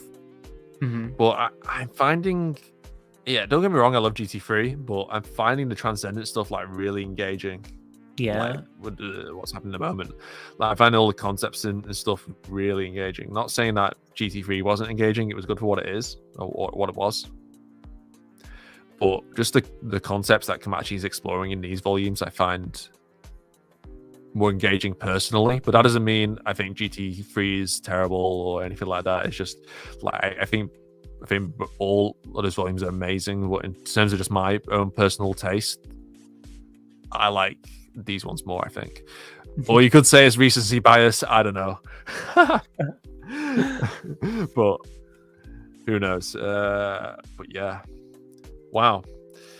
But yeah, you did mention that we had questions answered, which is great. I'm glad we got a lot of stuff revolving Transcendence and RNC Cultics answered and its plan. But at the same time, it set up new stuff, and there's still a lot of mysteries there. And that's the whole point, because Index has always been a series that has had mysteries. And if you look at Komachi's other works as well, there's so many mystery. Yeah, even though the stories might not be mystery focused, they always have a mystery elements to them. Yeah. And yeah, I feel like that's important. That's very important for any Index story. So the moral of the story is just be patient. Things will be answered. Well, maybe not everything. We don't know what happens to vampires, and we still need to wait for Terma's Demon Zoo. So, but hey, that's the fun of Index. We will wait in eternity to find out the answer. The nice thing about Index is there's always more Index. That's exactly the point. And Kamachi can milk this series forever because he's got so many ideas. I don't get bored of it. I don't get bored. Absolutely. Whew. So are we good for questions? But yeah. We can do. Unless we want to call it a day. We got a few questions, I think. I know Mark on Discord left a question near the beginning. Yeah, okay. We'll do questions, but we'll answer like, I don't know, 5, because we've been here for a while. All right. So, yeah. Since Mark's been waiting the longest, I'll go ahead and read his, if that's cool. Sure thing. All right. Hey guys, Mark here for another QA. I don't hate Othinus or Anna. I know Raildex is... Is live. Raildex it live. Raildex it live in an anime manga world, so it live in the shonen rule sets where my friends are my power, or bad guys are now good guys trope sometimes. Oh, yeah, I get what you're saying. The only thing that bothers me... It's got like 1 or 2. I'm joking. Tom has friends, but it's not fairy tale. The only thing that bothers me is that Fiamma, Othinus, and maybe Anna get away scot-free, and everyone literally forgot about them and move on with their lives. No. Fiamma got punished by the devil himself. That was the whole point of that arc. Fiamma got punished by the B666. 6. Yeah. And he lost control of his holy right. And he just got stopped by High Priest, so no. Orphanus got turned into a fairy and nearly died. And she's getting overpowered by a cat. And Anna... I don't think Anna's going to get away scot-free. Yeah. I think it's also part of Orphanus's punishment is that she has to be by Toma's side, but she can't really help him beyond, like, watching, right? Yeah, but I'm annoyed that Fiamma got forgotten about. Like, where's Fiamma? You could have brought him back in the hospital in GT2, but no. I'm annoyed about that. But yeah, I agree. I know light novels are vastly different from manga, but it bothers me that the world moves on from what those 3 did to the world damage-wise, or just they've been reformed by Toma and their worldview, just to let it go. I wouldn't say the world just moved on. Like, they did damage to the world, and then it was just like, whatever. I think we generally see how culture and the world around the characters alters after each of these major events. Like, even Toma thinks there will Just get a slap on the wrist, go to prison, and will reform after they are released. Which makes sense since Toma is a child still and doesn't know how government works. But how do you feel? Because I've seen the meme where people are saying it is NT 910 2.0 all over again. The only difference is What? I think the ending T's, I think he's talking about GT 6 or 7. How this is How going is to that be like NT9, NT9? NT10. I don't know about NT9. NT10, I've sort of made Is that reference a few times. The only difference is that I think from the ending T's, we might get Misaka Index and Puzzle 545 helping this time in the sidelines rather than fighting against Toma. I hope Misaka gets a role being absent for 3 volumes now. Want to know your thoughts. Thanks. P.S. We're finally in the new year after 14 volumes and being in December for almost a decade. Agreed. I disagree that nothing's really changed. Like, I do think Toma is very optimistic. Like, oh, I remember he wanted Othinus to just sort of go to jail. But I wouldn't say anything that happens is too lenient, right? Like, I feel like there's always an effect. Like, it's like dominoes. There's always an effect from the previous domino. And sometimes it just takes a while to see the complete picture. And then I definitely feel like we're going into like an NT10 situation with this novel, with all these characters being more friendly this time around, though I disagree on NT9. Well, considering people say, oh, NT9 was the peak of Index and nothing will ever be good again, I'm sure they'd be delighted to hear that NT9 might be rehashed again. Jesus. I prefer original ideas. Well, no, jokes aside, yeah, I don't agree with that. I'm sorry. In terms of like the world, it bothers me that the world moves on from what this read did to the world damage wise. Like, have they moved on from it? I don't think they have moved on from it. I think a lot of people see that Toma, like, oh, Academy City's still there, and Toma goes home and goes back to being a normal high schooler. I think people see that, and they conflate that with like the status quo being like set in place. Oh my god, not that. Oh, you. But I believe in general, like Index's status quo is always changing. It's just not with Toma. You have to like look at the grander scale of things. Toma is sort of like he's the anchor that keeps like, this is what normal life, this is what somebody who wants a normal life is, right? He's not going to go on a big shonen adventure to go and fight all of his rivals unless like somebody kidnaps him and makes them.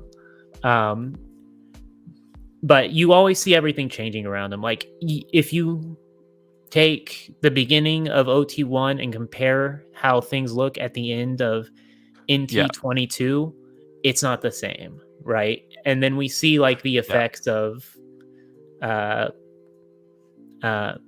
like we've seen there's like political turmoil in America right now. We've seen that people are, that not currently now, but people were using magic as like a normal thing for a bit. Academy City's like social structure is falling apart, and we have protests and like communism or something's taking over, something weird. It's I think we're seeing like things play out, but you have to like expand your worldview beyond. Well, Toma is back with Index at home. But no, it's bigger than that, as you said. Like, if you just look at the political landscape of Index, like look at this. If you compare like the world of Index at the start of like OT1 or even like just OT general, and then compare the political landscape to Index now, like it's just completely changed. We've got new leadership in Academy City with Accelerator. The Roman Catholic Church is basically fodder. They've just lost all the power after God's Right Seat got yeeted. Anglican Church has lost Coronzon, and it's got Dion Fortune now. Then the power balance in England is a bit messed up to begin with. We don't know. Elizabeth died. It was on Twitter for weeks. I didn't know there were so many fans. So many haters as well. But yeah, we still don't know what we got a bit of Dion's policies in this volume, and then we got the whole America thing as well, and then even like the RNC occultics thing, messing on the world with magic, and then we got the protests. We've got the transcendence coming into the picture. And what else? Yeah, I just see the world of Index has changed quite significantly. Mm-hmm. If you compare like the world of Index now to in the past, I feel like it's evolved quite a lot. Yeah, I mean, we just saw the downfall of the dark side of Academy City a few volumes ago. Like, yeah, that too. Yeah. There's so many things I can't even think about right now. Yeah. But yeah, GT alone has mixed things quite significantly, I feel. And that's what I appreciate about it. Is there any more questions in the chat? Right. 4 more questions, didn't we? I did say, well, if there's no more, then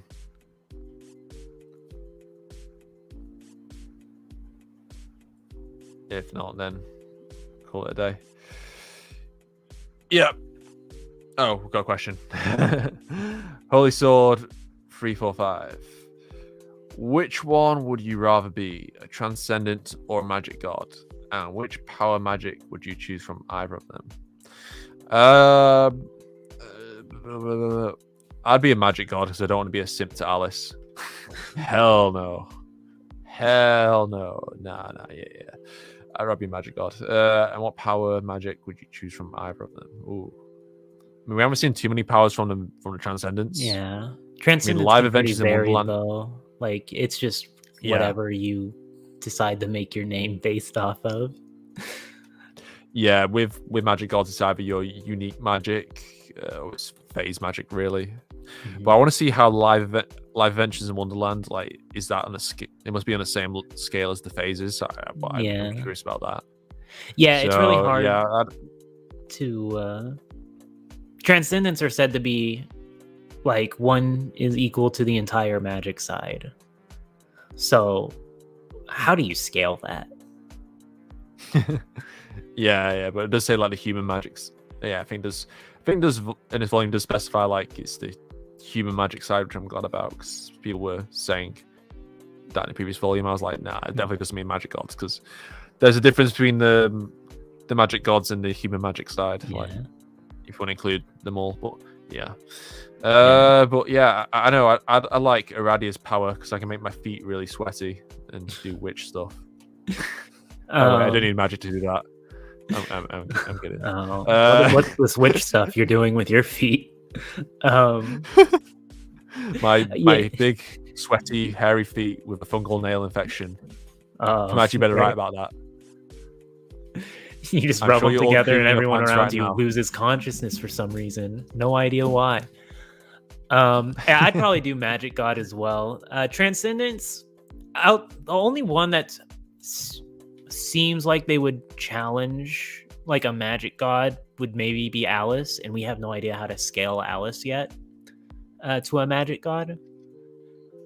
As for like a magic power, I mean, usually you're just sort of whatever culture you're set in. So I don't really know what culture I'd be representative of. It's hard to say. Texan culture, yeah.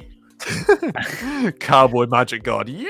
I got my magic revolver, shooting them up in the hair on my magic Or cowboy horse, transcended. using my magic lasso to capture people. I don't know. I would go, yeah, remember the Alamo, as I like just fire at other magic gods or something. I don't know. Brilliant. So there you go. Iruma asks, considering Accelerator and Hamazu's current situation, do you think it's possible we'll get some other character taking up the mantle of protagonist? If so, who would you like? Ooh. I think Kamazura is still Ooh. possibly in the running, since he didn't leave after GT 5, did he? He didn't like run off anywhere, did he? Or leave the city? Didn't he like collapse in the Academy City's taboo? I assume he's just back at the hospital right now. Yeah, I assume so too. So really, the only one that would need replacing at the moment would be Accelerator. I'm sure Alistair's going to become one of the new protagonists. He's one of the 3 heroes now. That would be funny. No, he's still a villain. Alistair's a villain. I said it at first. Probably Ogami. He's going to become the next member of their party. Since he's the level 6. Or number 6, level 5. But yeah, I mean, protagonist, huh? Do we want magic side protagonist for a change? That'd be cool. But who? Well, who? Alice. That is a good question. Aradia, I don't think maybe. Yeah, I don't know if Alice would suit a protagonist. Maybe Aradia. Unless it's like one of the older characters, but they're not really around. Yeah. Much to some people's dismay. Yeah, the problem is like But a they lot have of their these time. characters are just too powerful to really put them in like underdog positions, like the general. Like Accelerator, I guess, was an exception, but the enemies he fought were pretty different. I don't know. It's hard to like imagine a magic side character in their shoes. Yeah, true. I feel like science side characters at the moment are probably better as protagonists, but I don't know. With the power scaling, it's like science doesn't really have much of a chance. I don't know. Make Sogita. But yeah, some people saying Sugita's Oro always- Kakine, maybe. Kakine, or Misaka, I guess. Kakine, yes. I always pronounce his name wrong. Okay, Kakina. There we go. That's how you say it, right? I'll just say that. Is it? Yeah. Or isn't He Ne? goes ne. Or Kakine. Ne. Kakine. Kakine. But yeah, with Ne, isn't it like Nei? It's like Nei-chan, right? Nei-chan is Nee. Ah, yeah. But that's 2 E's.